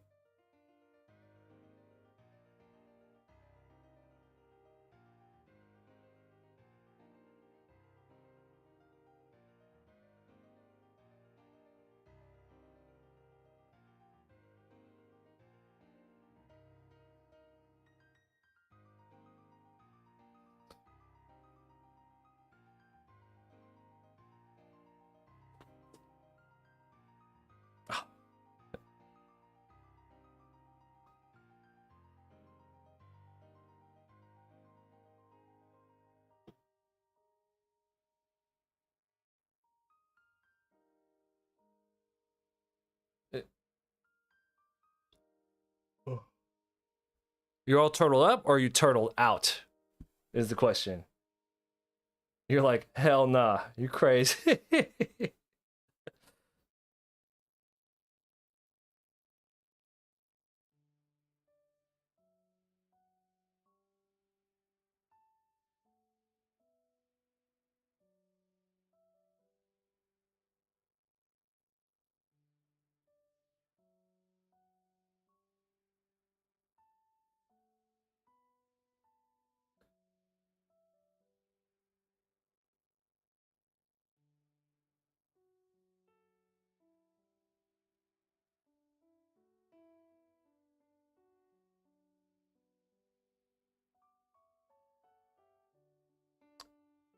I remember there was this one weekend a couple of years ago.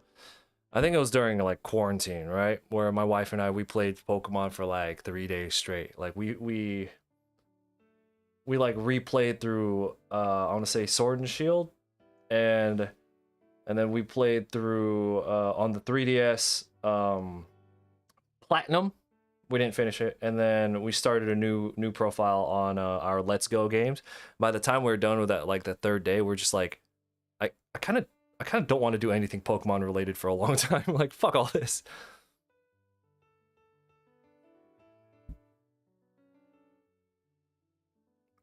MVC2 cabinets. Is it all operational? Everything's all good?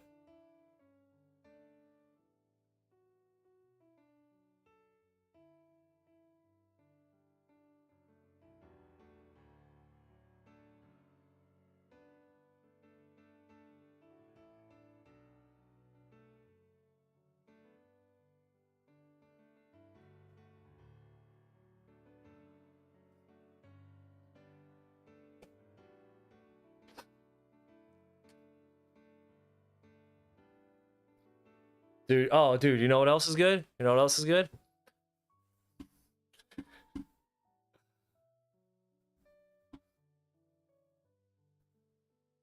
Oh, what is that?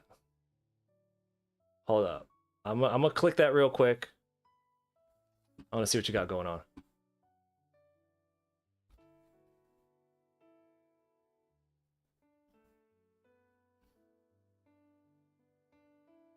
I'm not gonna lie. I thought cabinets were way more expensive than that. That's not bad, like, at all.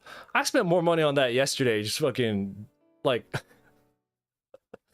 again, like subscriptions for like Streamlabs Prime and YouTube Premium, like, oh man, but that's cool, dude.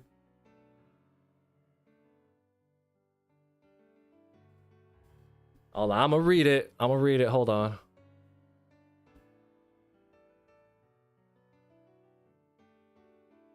This epic cabinet features 8 classic titles, including Marvel vs. Capcom 2, Marvel vs. Capcom 1, Marvel Superheroes vs. Street Fighter, X-Men vs. Street Fighter, X-Men vs. Street Fighter, that's the one. Marvel Superheroes, Children of the God damn, we got some old ones on there. Mutant Apocalypse, War of the Gems, Jesus Christ. Yo, if they put the Infinity Stones into Marvel vs. Capcom, they should. Like, it's like having items in Smash Brothers. Like, If they put the Infinity Stones in Marvel vs. Capcom, that would be broken. I would love if they did that. That should be wild. Who here played the old Marvel fighting games, particularly War of the Gems, yeah.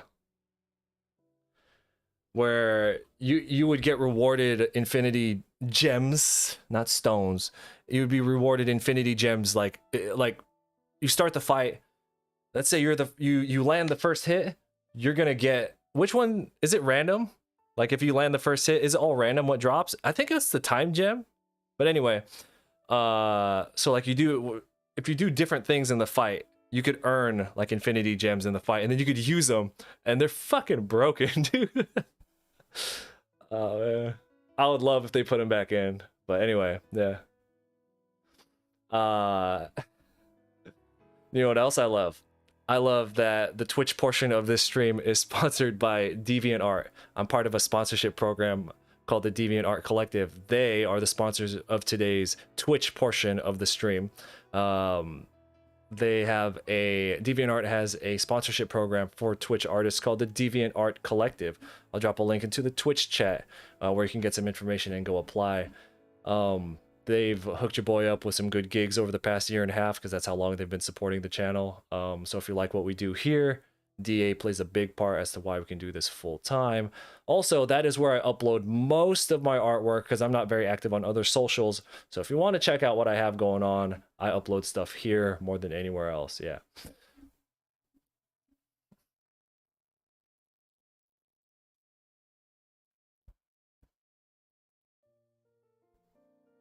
Oh, you totally submitted? Oh, good job.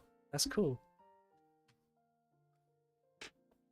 And if anybody here is active on DeviantArt, they're doing a lot of cool things over there. There's like profile customization. It reminds me a lot of early MySpace page customization, and I don't mean that in a bad way. I love that. One of the things that really turned me off of Facebook, even like when everyone first got onto Facebook, was that there was no profile customization. It was awful. Like you could change your banner, I guess, but DeviantArt is slowly rolling out the ability to customize your profile, like you saw when I shared with you guys. But it does require a core membership. So if we have any active DeviantArt users on here, hit me up in that Discord, and I can gift a couple of free 1-month core memberships to DeviantArt users. I have the power to do that, so hit me up. I got you.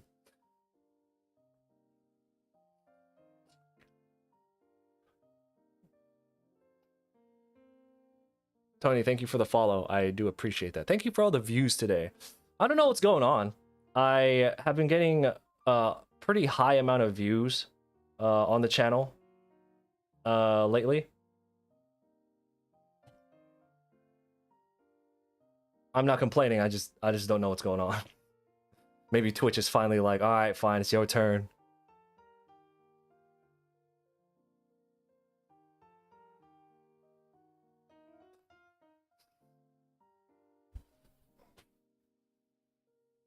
Okay. We were supposed to start an Attack on Titan, because you know the Attack on Titan is the next collage that I'm doing. We were supposed to start that, but you know, the other day when I told you I had like a mental breakdown because I forgot how to draw, and I was having a really hard time drawing anything. I was just like, we can't start a new collage if my power level's like this. Like this is, I feel like I've entered post-cell, pre-boo power level. I'm talking about Gohan, all right? Right now, I'm Gohan post-cell, pre-boo. And I just, like, need to get my shit together.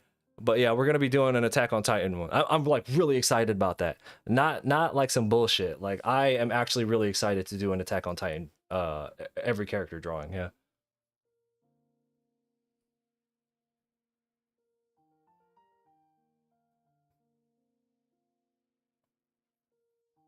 And for those who don't know what we're talking about, if you're new here, one of the things that I like to do, on top of doing like sketchbook practice, I actually getting good at art, I do create giant collage pieces. These are the only times I go digital. But like, for example, here's my drawing of every Dragon Ball character.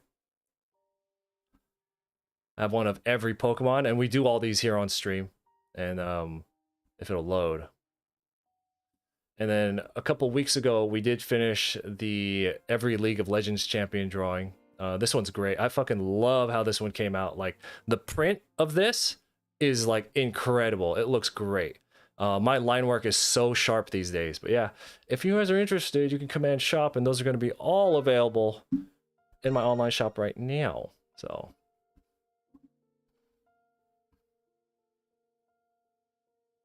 guys, thank you all for the follows. Where's everybody from, by the way?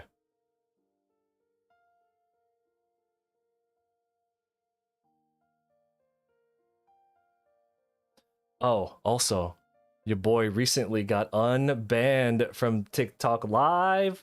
What you know about that? We're gonna. I'm waiting to get my stream key for that. So for those who don't know, I was trying, because I have almost 10K on TikTok for some fucking weird reason. I don't even like. I had one video get real hot on TikTok, and then I woke up and had like 10,000 followers on there, right? So I'm close to 10K on there. And you are ATL. I will be trying to get into MomoCon next year. Probably be the only Atlanta show that I'm down to do. But yeah, so I had one video on TikTok go semi-viral, and then I woke up with like 10,000 followers, and I was like, all right, what do I do? So everything I've been uploading since ain't getting no traction on it. So we started streaming on there, like multi-streaming. Like I had my phone, we had a whole setup where I, you know, anyway. So we were doing figure drawings like this. There's no nudity. This is all just figure work, right? I got banned on TikTok for adult nudity. And I was just like, man, fuck TikTok. And I just got the email a couple days ago, or the notice a couple days ago, that my appeal was approved and I got unbanned from TikTok Live. So Brazil, Scotland, STL. What's STL?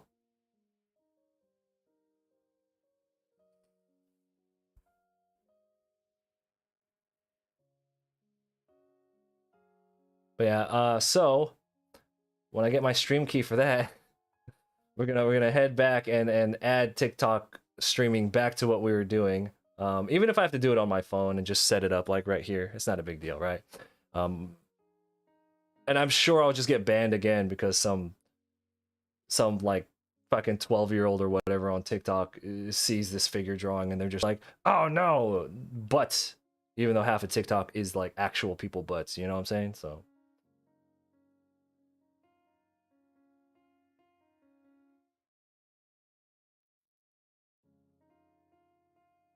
oh, St. Louis. Oh man. Um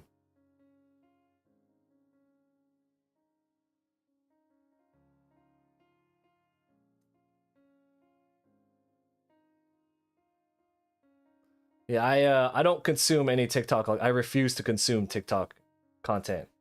And, you know, we were talking about that earlier, right? How I was talking about how I was repurposing a lot of my time-lapse videos, which, you know, are done properly because I record and edit and export all of them in landscape like you're fucking supposed to, you know. But, you know, I had to repurpose them so they could be vertical, disgusting vertical videos. And I've been repurposing them for YouTube, and they're not doing well. Like I think when people want to get away from that short form entertainment, I think, like for me, I don't like consuming reels. I don't like consuming quick form entertainment like that. That's probably one of the reasons my YouTube shorts have not been doing well, which is fine because I don't like doing them anyway. I just wanted to try it out.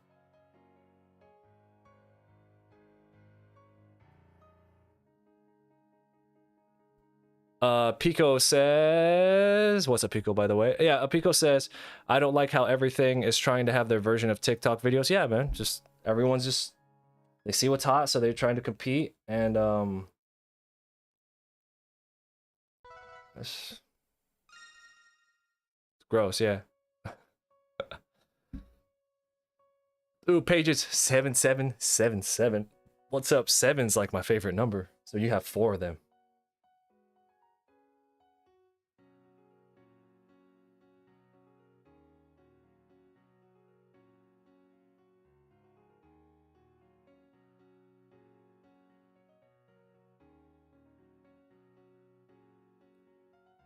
And we've talked about this quite a bit in the past, but I'll bring it back up because we have some new people.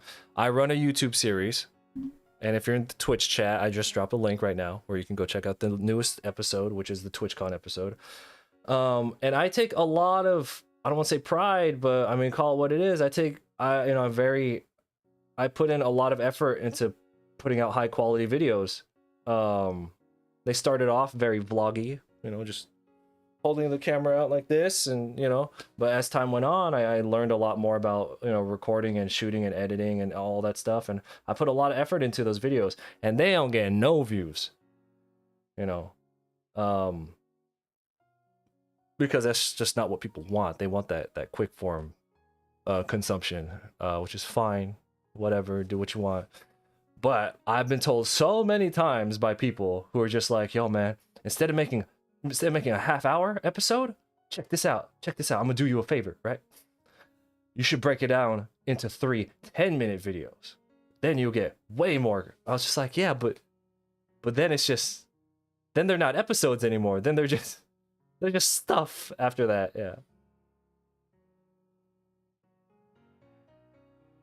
Yeah. Pico says, just not how you consume stuff. Me either. But people will spend hours just scrolling. Yeah, it's because you don't have to commit to anything. You're just like, all right, well, this thing is only 30 seconds long, and even then, I bet 30 seconds is too much for people. Like, anyway, we're not getting into that, but like, if an episode that I release is like 20 minutes, 30 minutes, you're gonna have to really sit there and think, do I want to commit that kind of time to watching this? Versus you could just sit there on TikTok and be like, all right, 10 seconds in, ha ha ha, ha ha ha. Or on TikTok, do you go up? Yeah, I'm thinking of Tinder. No, you go, and I'm just not a fan of that, man.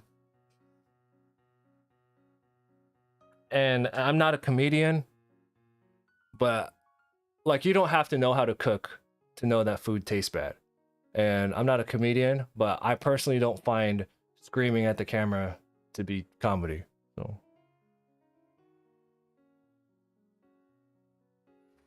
Oh, for the views, have I considered just starting beef with other YouTube artists?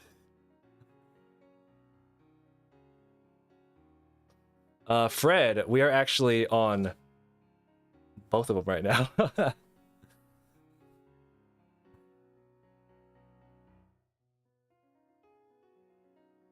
Yeah, but no, I am dead set on reviving the YouTube channel. So yeah, you can expect at least 4 live streams a week, which is what my normal schedule is like. At least 4 streams a week. So if you're just kind of new here, that's what you could expect. Most of the time, we are just going to be hanging out in the sketchbook, getting our art skill back.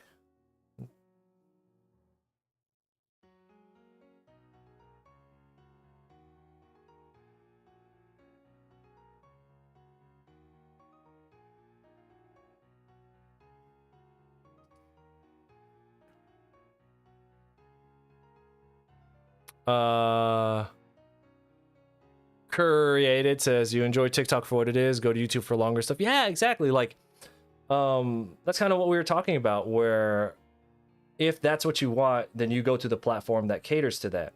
So the thing that kind of sucks is that like all the platforms are turning into that, and it's kind of hard. Like, let's face it, like as a 2D artist, as a 2D illustrator, how do you make a reel on, or yeah, we'll talk about Instagram. How do you make an Instagram reel if you're like a 2D artist, if you're like a photographer or you're a painter? You can't just post up a picture of your painting and expect it to do well. Of course, a lot of people do well like that, but in general, it's the reels. And what do you got to do? You instead of just showing the painting, you have to be like, if somebody's scrolling through, they're gonna come across your reel, and you have to be like, stop scrolling. So today I did this crazy painting, and there's like quick cuts, like 5 cuts in between like 4 words, because you know people can't script shit out. You know what I mean? That's just like I can't. Anyway. And they're like 10 seconds. They're like 10 seconds into screaming before they actually show you the painting.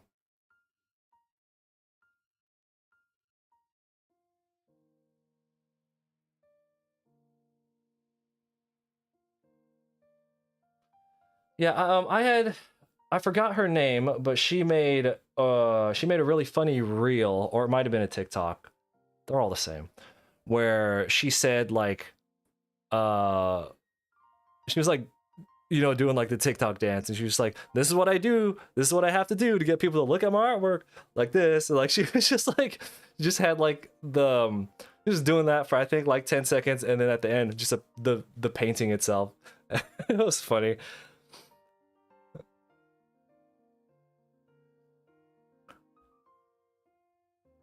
But anyway, so you know, when you guys do say you watch my YouTube series, as time goes on, and I've always appreciated people who take time to watch the YouTube series, but as time goes on, and that kind of video, that kind of content is really pushed to the back as time goes on, I do appreciate it even more when people take the time to even click or browse my YouTube series.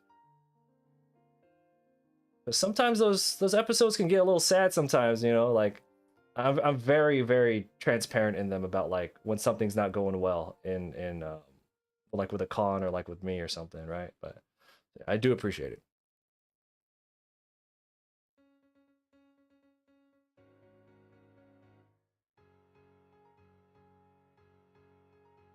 It takes the fun out of doing art, you say, yeah, but then you know there is that other part of it where it's like if you can blow up on one of these platforms and you start making like a shit ton of money, that's a good investment, because later on down the road, having a shit ton of money will allow you to work on the art projects that you really want to, you know, a little bit more free financially, so you don't have to worry so much. So there's a give and take to everything.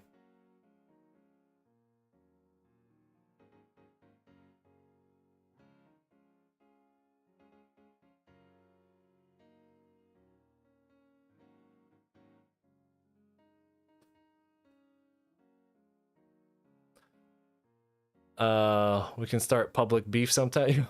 we can make up some beef, which I you know, I'm pretty confident that's what a lot of it is too. You get 2 people who have like 250,000 followers, and you know they've been kind of stuck there, and they'll call each other, and they'll just be like, you know what would be cool if we just started talking shit on each other, and then we both have supporters, and then before you know it, we're both gonna get real popular.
The YouTube series, Deli says the YouTube series is great background noise. Thank you.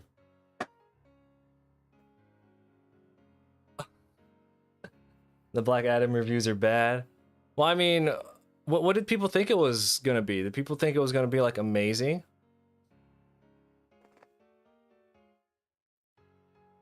I appreciate all the views today. Thank you so much. So for anyone who's in the Twitch chat, we do have a community channel points challenge going on. If we can raise, I think I put 50,000.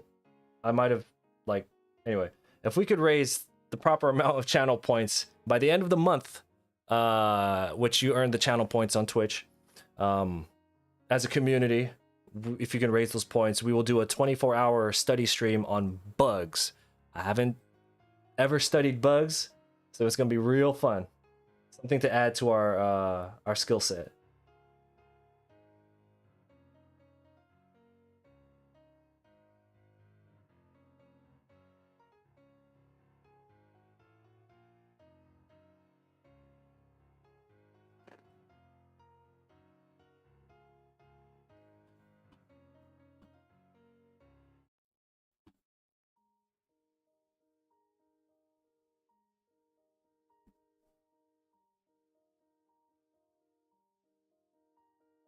Oh, so the audience score is not out yet, right? It's critic score.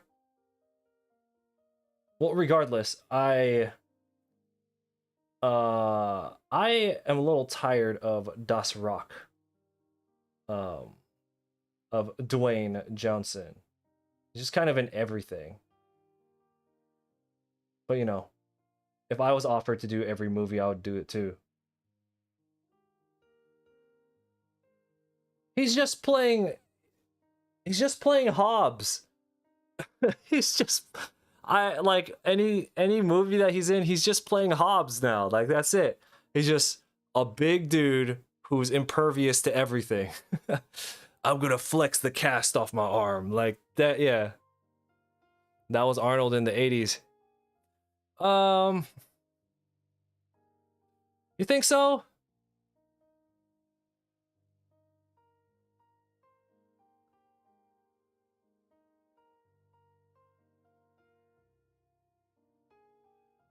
Yeah, you know what? Because I was so young when Arnold was at the peak of doing his movies, it's hard for me to say whether or not. But that is a very fair comparison. I'm sure there's the exact same thing where people are like, it's just the same thing in every movie. Yeah.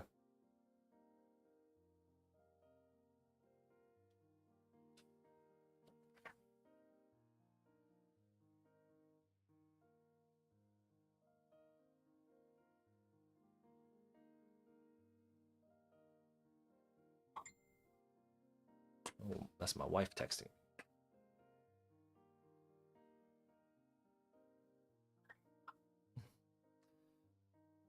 So we've had this new puppy for a week, right? And I'm pretty sure I have like a gigabyte worth of pictures of her already.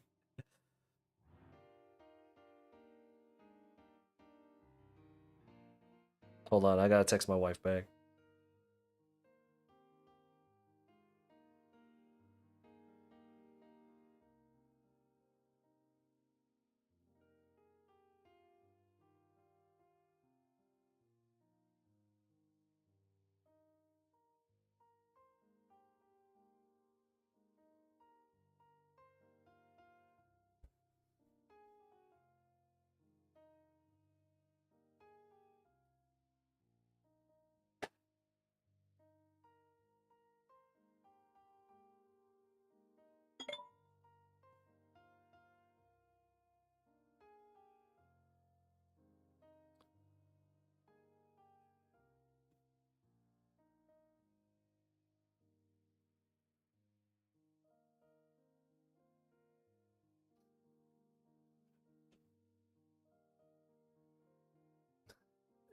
I have a folder with all my dog pictures in it.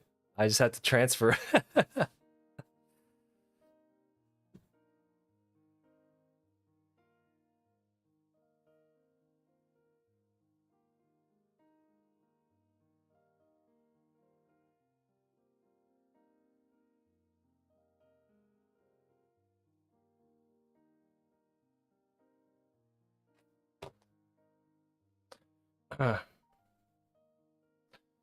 um like an action star. Yeah, the Rock wasn't there. He wasn't at that level yet. At that point, I who did we have? I guess you're right. We didn't really have anybody, right? You caught like the tail end of some Stallone stuff, I guess.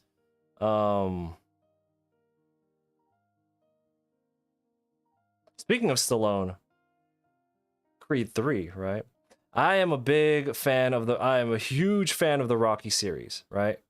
Um, grew up on them. It really was a big inspiration to start working out.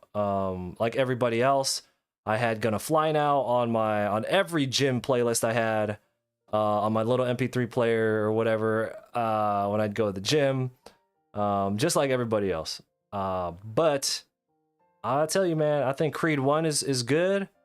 It's better than it has any right to be, but I did not care for Creed 2. I was just like, this is kind of like nothing.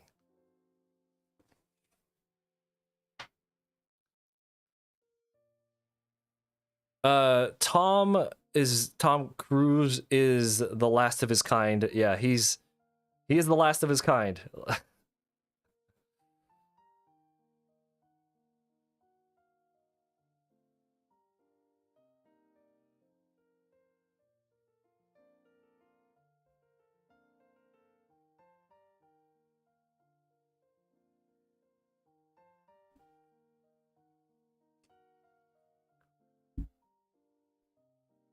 No, he's not like an action star the same way that we look at someone like Arnold, right? But he is like a movie star. And I feel like we don't really get those anymore. Do you know what I'm talking about? Like, I don't know how to describe it.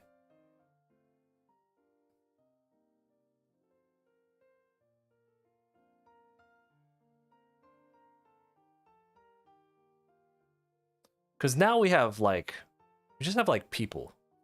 Now.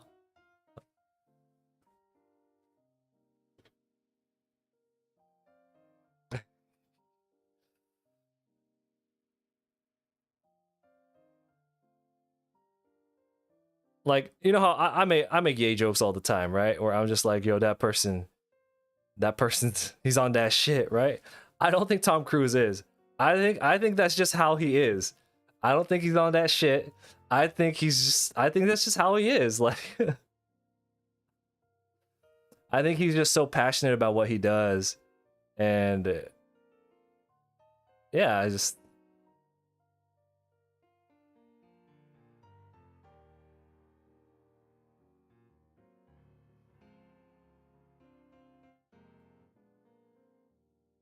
I don't think he was on that shit during that Oprah interview. I just think that's just how he is, man.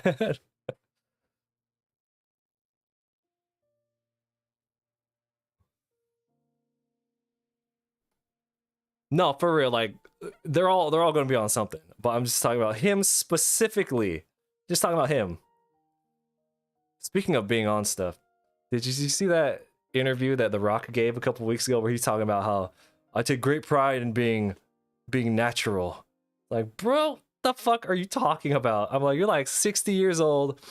You're like 60 years old and you're getting bigger and more vascular as you get older. Like, out of here with that.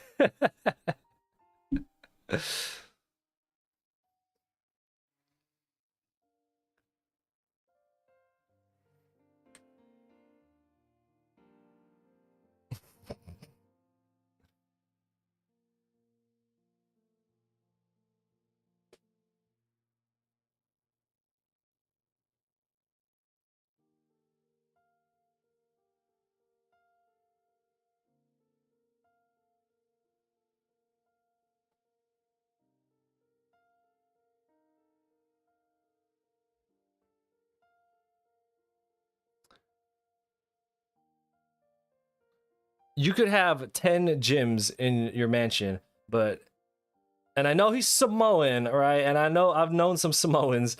Yes, they are big, but he is getting older. And just doesn't happen. I used to follow bodybuilding like hardcore. I used to be into bodybuilding. I used to do bodybuilding. And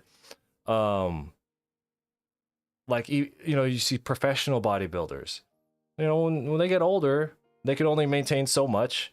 And I know technology now is a lot better, and like the dosages, things that you can pick up are a lot, you know, it's a lot cleaner and a lot more potent now. It's just kind of like, it's just not how the body works. Like you don't get, like you can stay fit, but he looks like Nappa. Like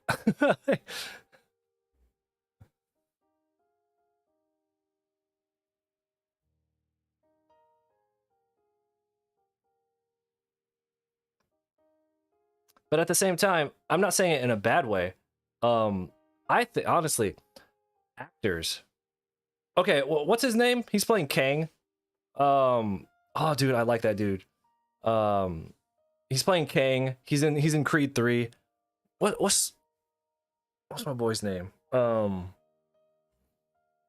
Anyway, he recently did a shoot for I want to say GQ, and he's jacked, right? And it's not like an unobtainable level. It looks good, but it's not unobtainable, like as a full natural person.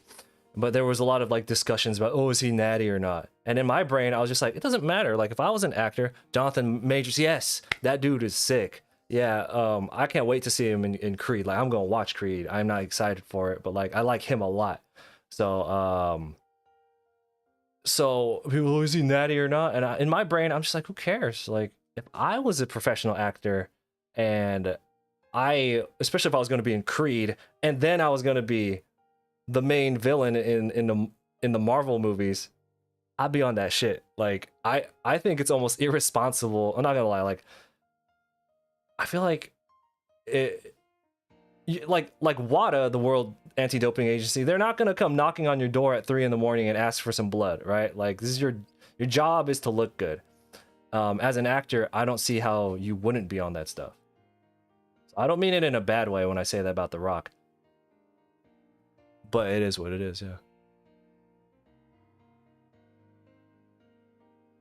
Yo, Chris Hemsworth. I saw him in because I hadn't really been keeping up with. I don't watch Marvel trailers because they spoil everything. But when I first saw that scene in Love and Thunder where they strip him naked, I saw him. I was like, God damn! Like, what the fuck is this? Dude's huge, and yeah, he's on that shit. Again, that's fine. I'd be on it.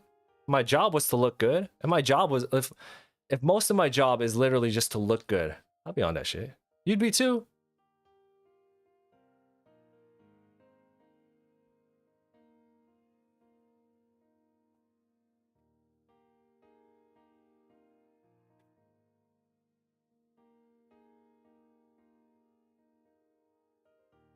As I get older, I'm already looking into like real prescription TRT, not some shit you buy out of a fucking like the trunk of some dude you met at the gym. I'm not talking about that. I'm talking about like going and getting a prescription for some as I get older. I'm just like, man, it'd be really cool if I get some replacement therapy. Yeah.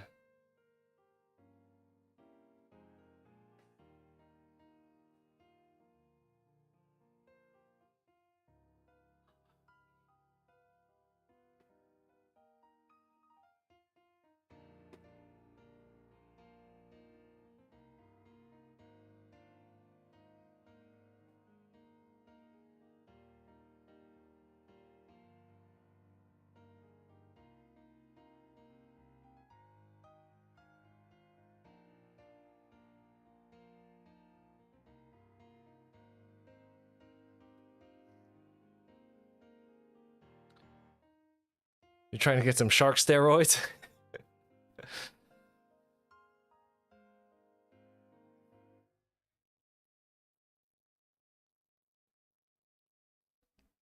Shark's fin.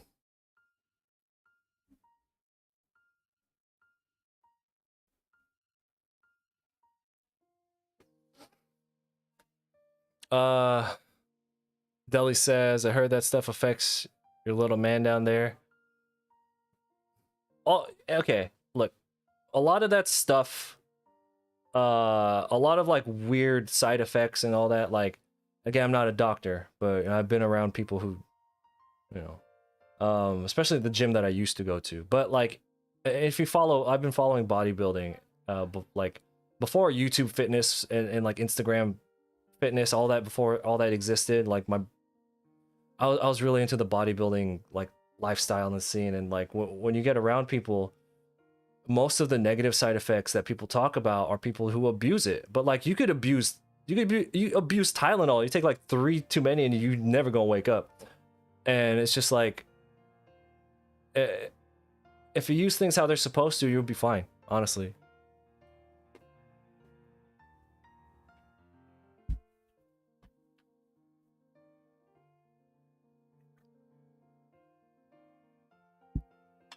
However, I must say, this stream officially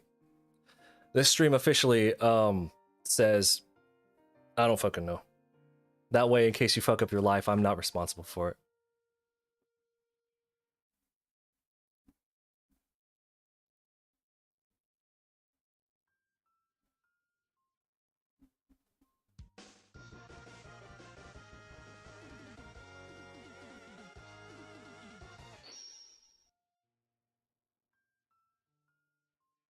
Dude, you could abuse coffee and fucking have a heart attack. And you could abuse coffee and get a stroke. Like, yeah.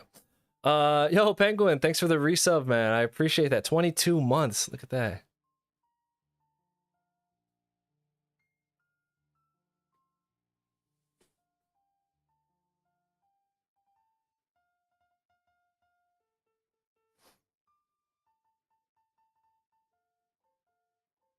Anyway, so getting back on topic of art, what is everyone working on this week? So, hey Mar, what's the first thing on your to-do list once you're free? Once you get out?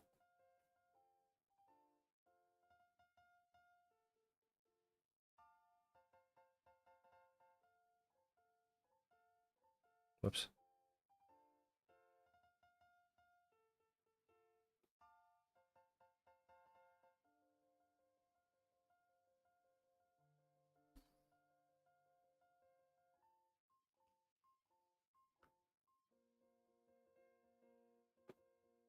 Make your first 50K? Okay.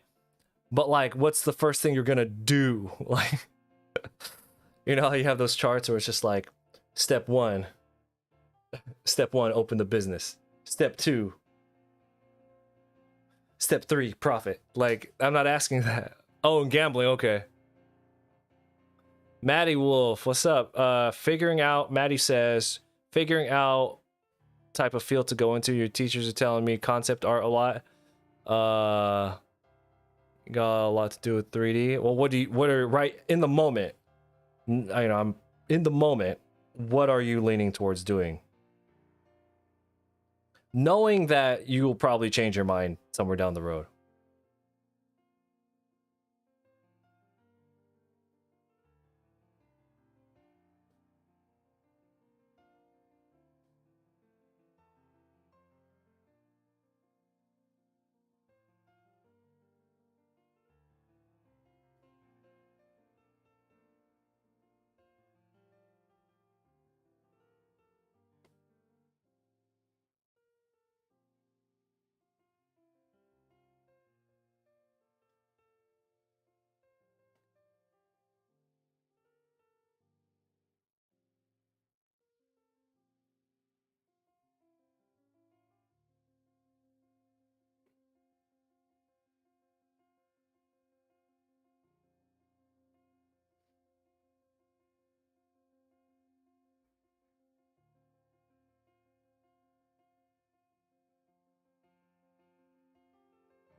All right, hold on.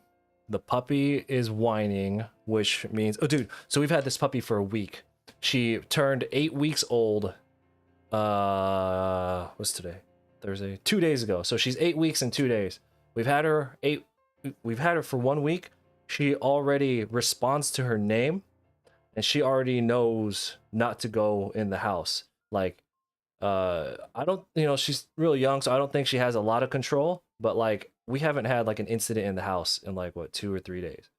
And she will get our attention sometimes through whining, but a lot of it is biting. So we have to teach the biting out of her. But what my point is, she's so smart.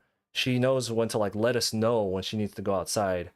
Like the first 2 days we started training her to like go out. Like we'd have to watch her And when she was gonna get ready to use the bathroom, we'd grab her real quick before she did, and then we'd take her out. And then after a couple days, she knows to go out. So it's just like life has been so much easy. It's a lot of work, but this dog is so smart. It's been great not having to like, oh my god, like you never know what you're gonna get because every animal personality is different. But this dog is smart as fuck, man. Yeah, she responds to her name. It's crazy. We had her a week. Yeah. So anyway, that being said, she's whining right now and I can hear her through my headphones. So I'm gonna go take her out real quick before something bad happens. Again, she's a little puppy, so she can only hold it so long, right? Be right back.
she's gonna hang out with us for a little while. She's real tired. I'm just gonna.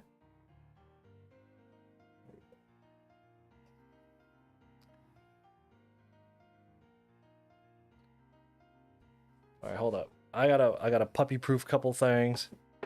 Give me a second. Come here. Come here. Oops.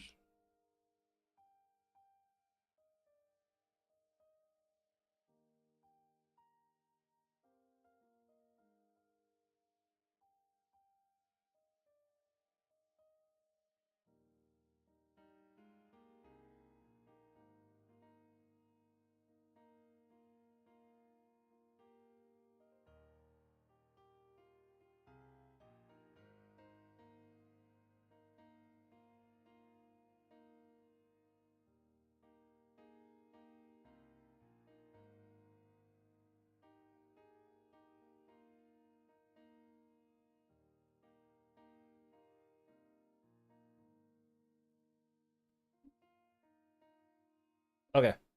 We are good. How does my other dog feel about the new puppy? For the first 2 days, it was real bad. She was just like, "What the fuck is this?" Because our other dog is 11 years old, so she was not a fan. But I mean, as the days went on, our older dog just doesn't even care anymore. Just like whatever. They had their doggy politic, moments where the older dog had to fucking lay down the law.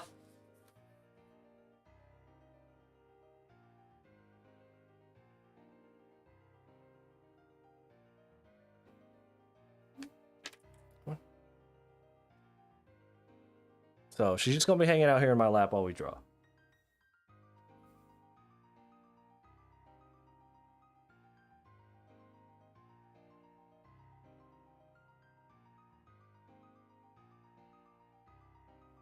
I don't know why her puppy breath smells like weed.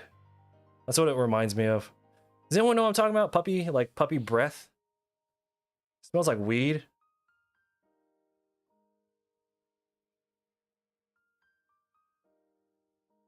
Hey, stop.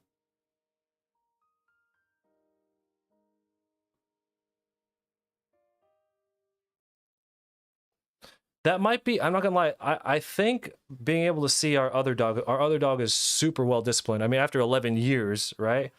I think maybe being around the older dog sped up a lot what her learning like what to do, what not to do.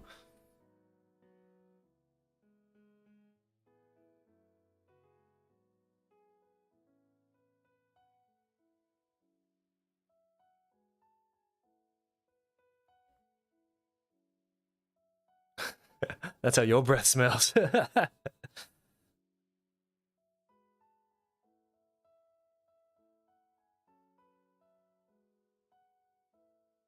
Yeah, definitely probably picked up a lot of good habits. She is teething right now. So she's gnawing on a lot of stuff. Well, she's not gnawing on things. She legit, she doesn't like to bite. She's obsessed with biting cords. She doesn't like biting clothes. She likes cords and me. Like she likes to bite. Like she'll bite my wife every now and then, but I think she recognizes the wife as like the mom, right? But it bites the shit out of me, man. It's like, oh god. Like right now, he's biting my leg. Oh, is that a big yawn? Get ready to go to sleep?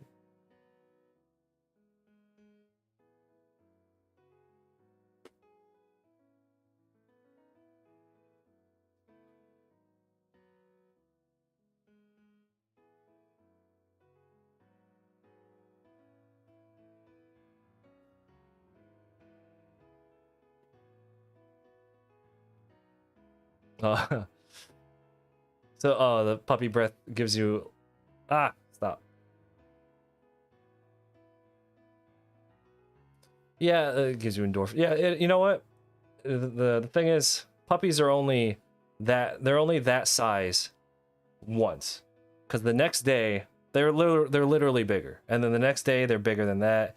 And so, like, as annoying as a puppy can be to train, you really should enjoy it, because that is literally the smallest they're gonna be ever. So every day that goes by is just kind of like, oh well, enjoy her this size. Before you know it, she's gonna be a full-grown boxer, looking trouble making ass. Yeah.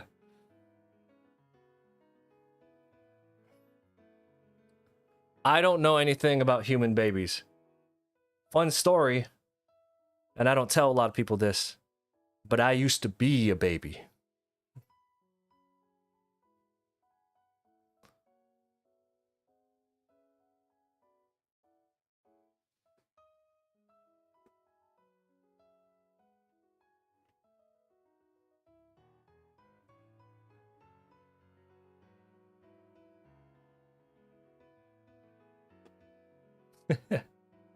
I'm a baby now.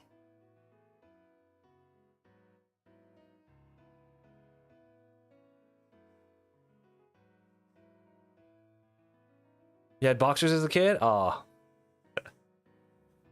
So she's like lightly gnawing on my friggin' finger right now. Hey.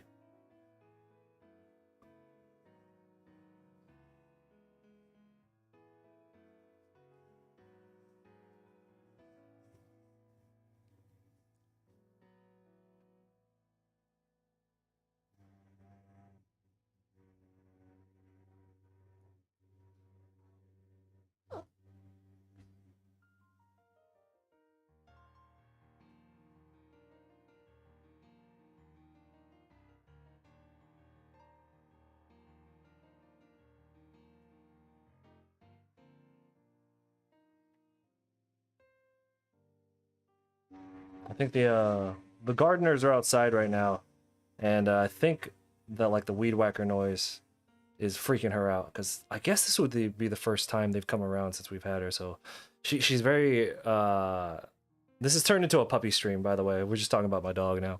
Does anyone here have dogs? Anyone have puppies or adults? You switch to first border collie, then to a full size. You have a cat. Wish your wife's yelling at. How do you like having a cat? I've always been a dog person. Like, my family has always had, well, we've always inherited dogs. This is the first time I've ever had a dog like from scratch. So it's interesting. There's something interesting about like raising it from scratch, right? I've never ever had a cat. It's not that I don't like cats. I was just like, if I have a choice between dedicating a decade of my life to an animal, am I going to choose a cat or a dog? It's gonna be a dog. Like, ooh, a golden retriever.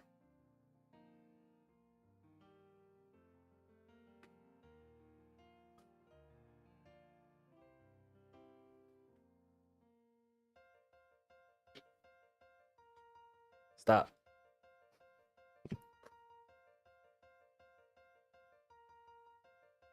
There you go. I'm getting tired. She's doing like lazy bites on me right now. You can tell she's getting. All right. Anyway, so what were we doing? I guess we're drawing.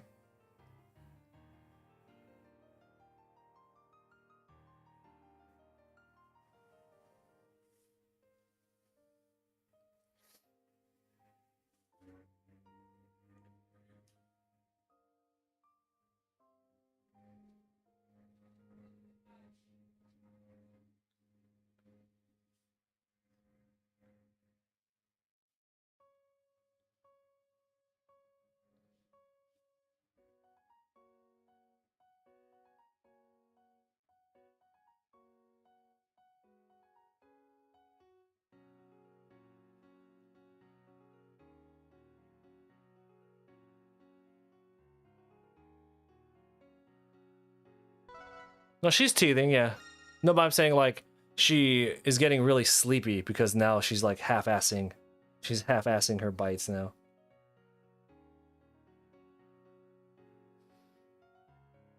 First cat was like a dog, you trained her like a dog, but the cat you have now is a nightmare.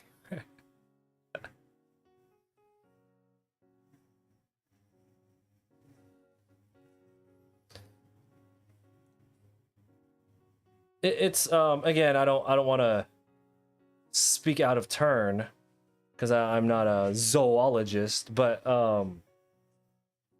cats are not like they're not built to be subservient, right? Like they don't have that trained in them instinctively, correct? They're supposed to be hunters.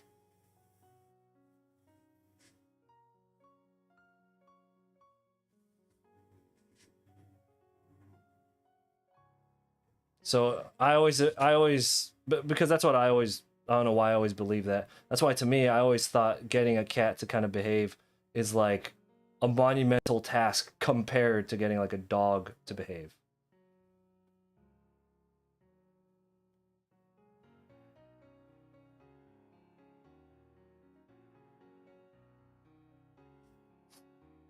So in regards to art, talking about animals, talking about art, okay, does anyone have any big projects coming up? I know we had some people who came through from the Facebook who, some of my buddies who work on comics. Oh, your cat behaves.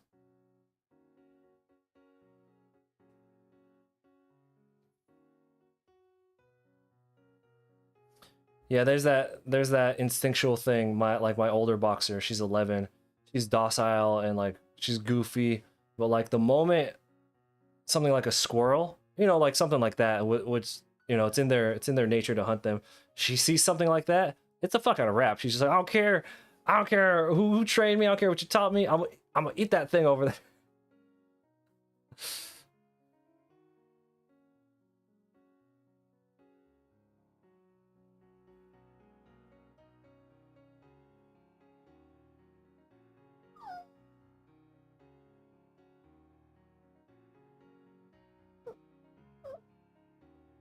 Oh, want to go to your mom?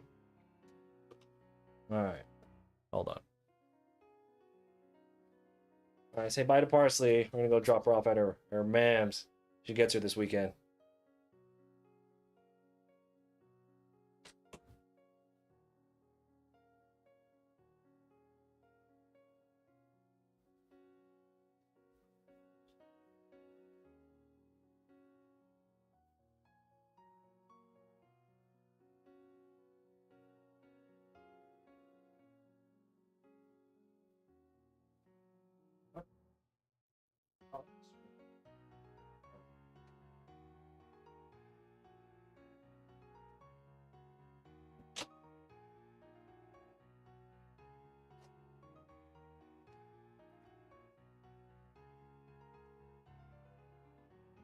Yeah, I feel like we're getting back into the groove of things with the drawing.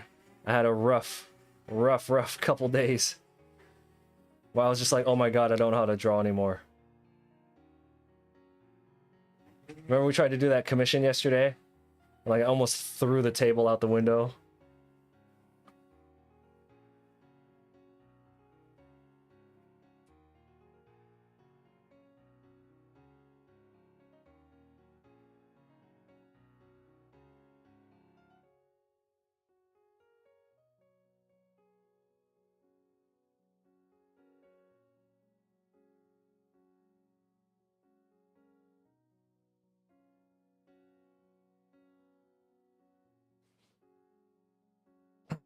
Working on a graphic novel now.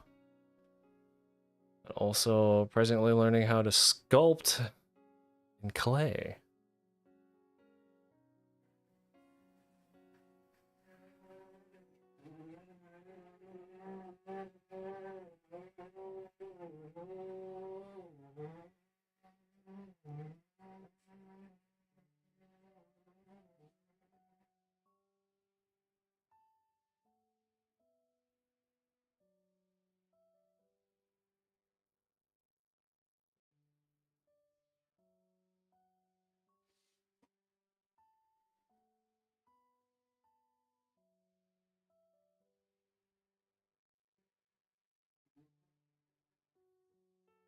Yeah, I am. Oh, thank you for that. Thank you for the like. I appreciate that.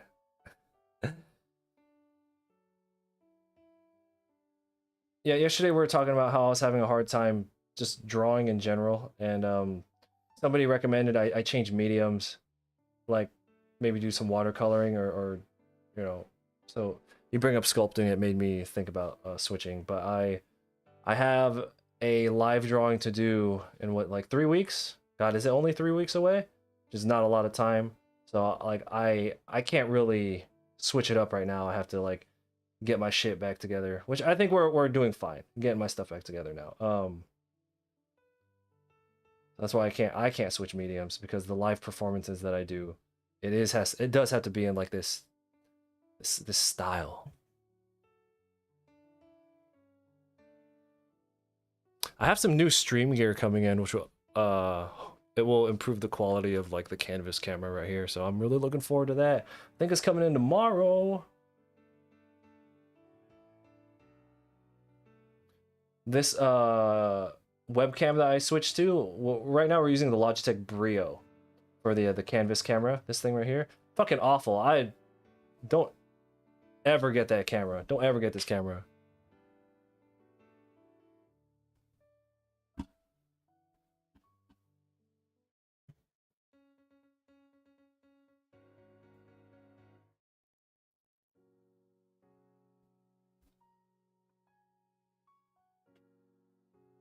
So again, if you guys are in the Twitch chat, we have a community channel points challenge going on. If you guys can raise 50,000 channel points all together, we will do, if you could do that by the end of the month, we will have a 24-hour study stream where we will study drawing bugs.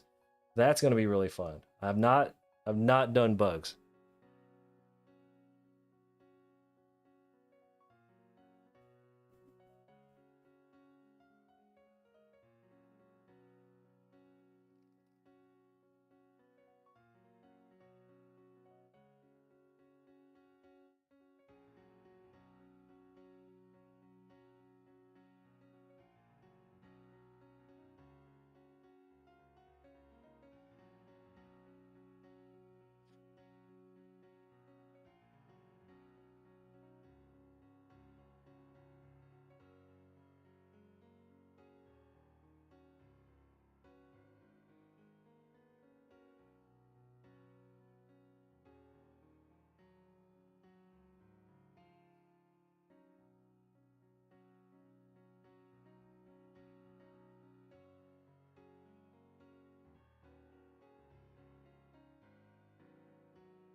Does the 3 line you put represent shoulder, spine, like right here? No, I was just trying to figure out where I was going to have the knee touch the ground.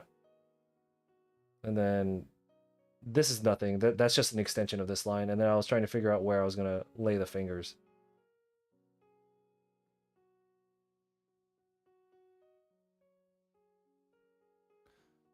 George, what's going on? It's been a minute. Yeah, we're actually multi-streaming right now, which, you know, I'm not supposed to do, but I don't go fuck. Anyway, yeah, so yeah, we will be streaming. If you follow me on YouTube, you can catch me here from now on. Don't worry about it. I paid for a year on this. I paid for a year on this premium Streamlabs, so we gonna use it.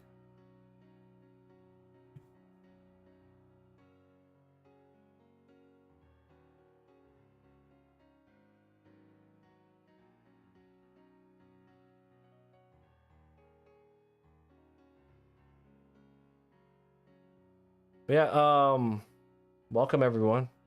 This has been a really fun stream so far. But again, like I was talking about, there's a lot of family stuff going on right now. One of them is we have to go to the doctor in 2.5 hours, so we'll probably call it on the stream.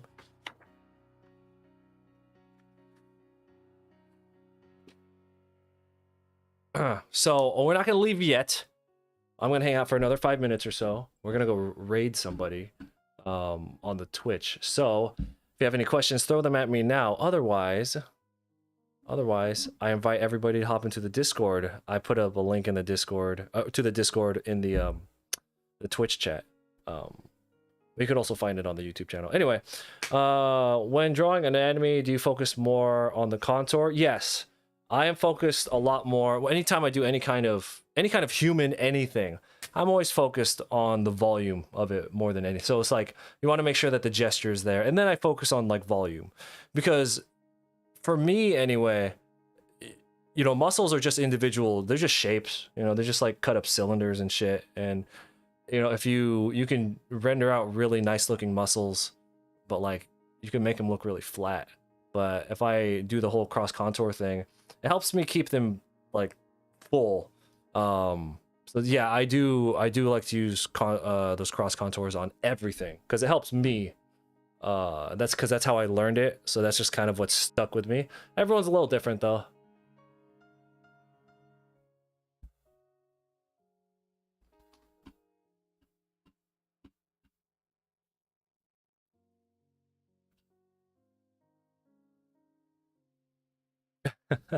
Well, hey, we are now.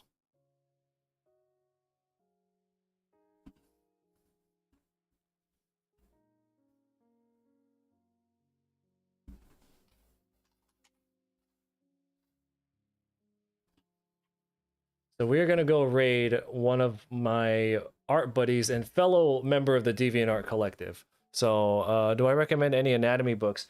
We actually went over a couple of them here on stream, but here for something shorter read, something a lot easier, these are really inexpensive. They're called Morpho. I can't recommend these enough. People love these books. I love these books. I also like Figure Drawing for All It's Worth by Andrew Loomis. And then if you're able to get a hold of one of these. So any of those are great. Yeah, I'm currently deep diving back into this one. It's been a while, but yeah. So the raid's going to launch off in a little bit. I do appreciate everyone for hanging out. How dare I not play our outro song? The raid's going to launch before the song even starts. But yeah, thank you everybody for hanging out. We will come back on tomorrow. We're going to let the raid do its thing, and it'll launch off.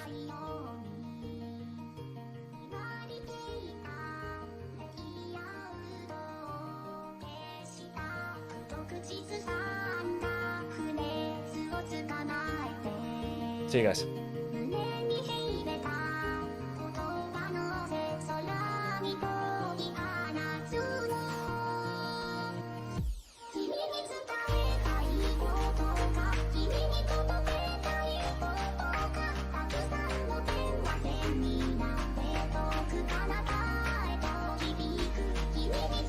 Yeah, good enough. Yeah, that's good enough for me. Oh shoot, what the heck? Wait, Chris, I think this might be the first time you've rated my channel. Oh,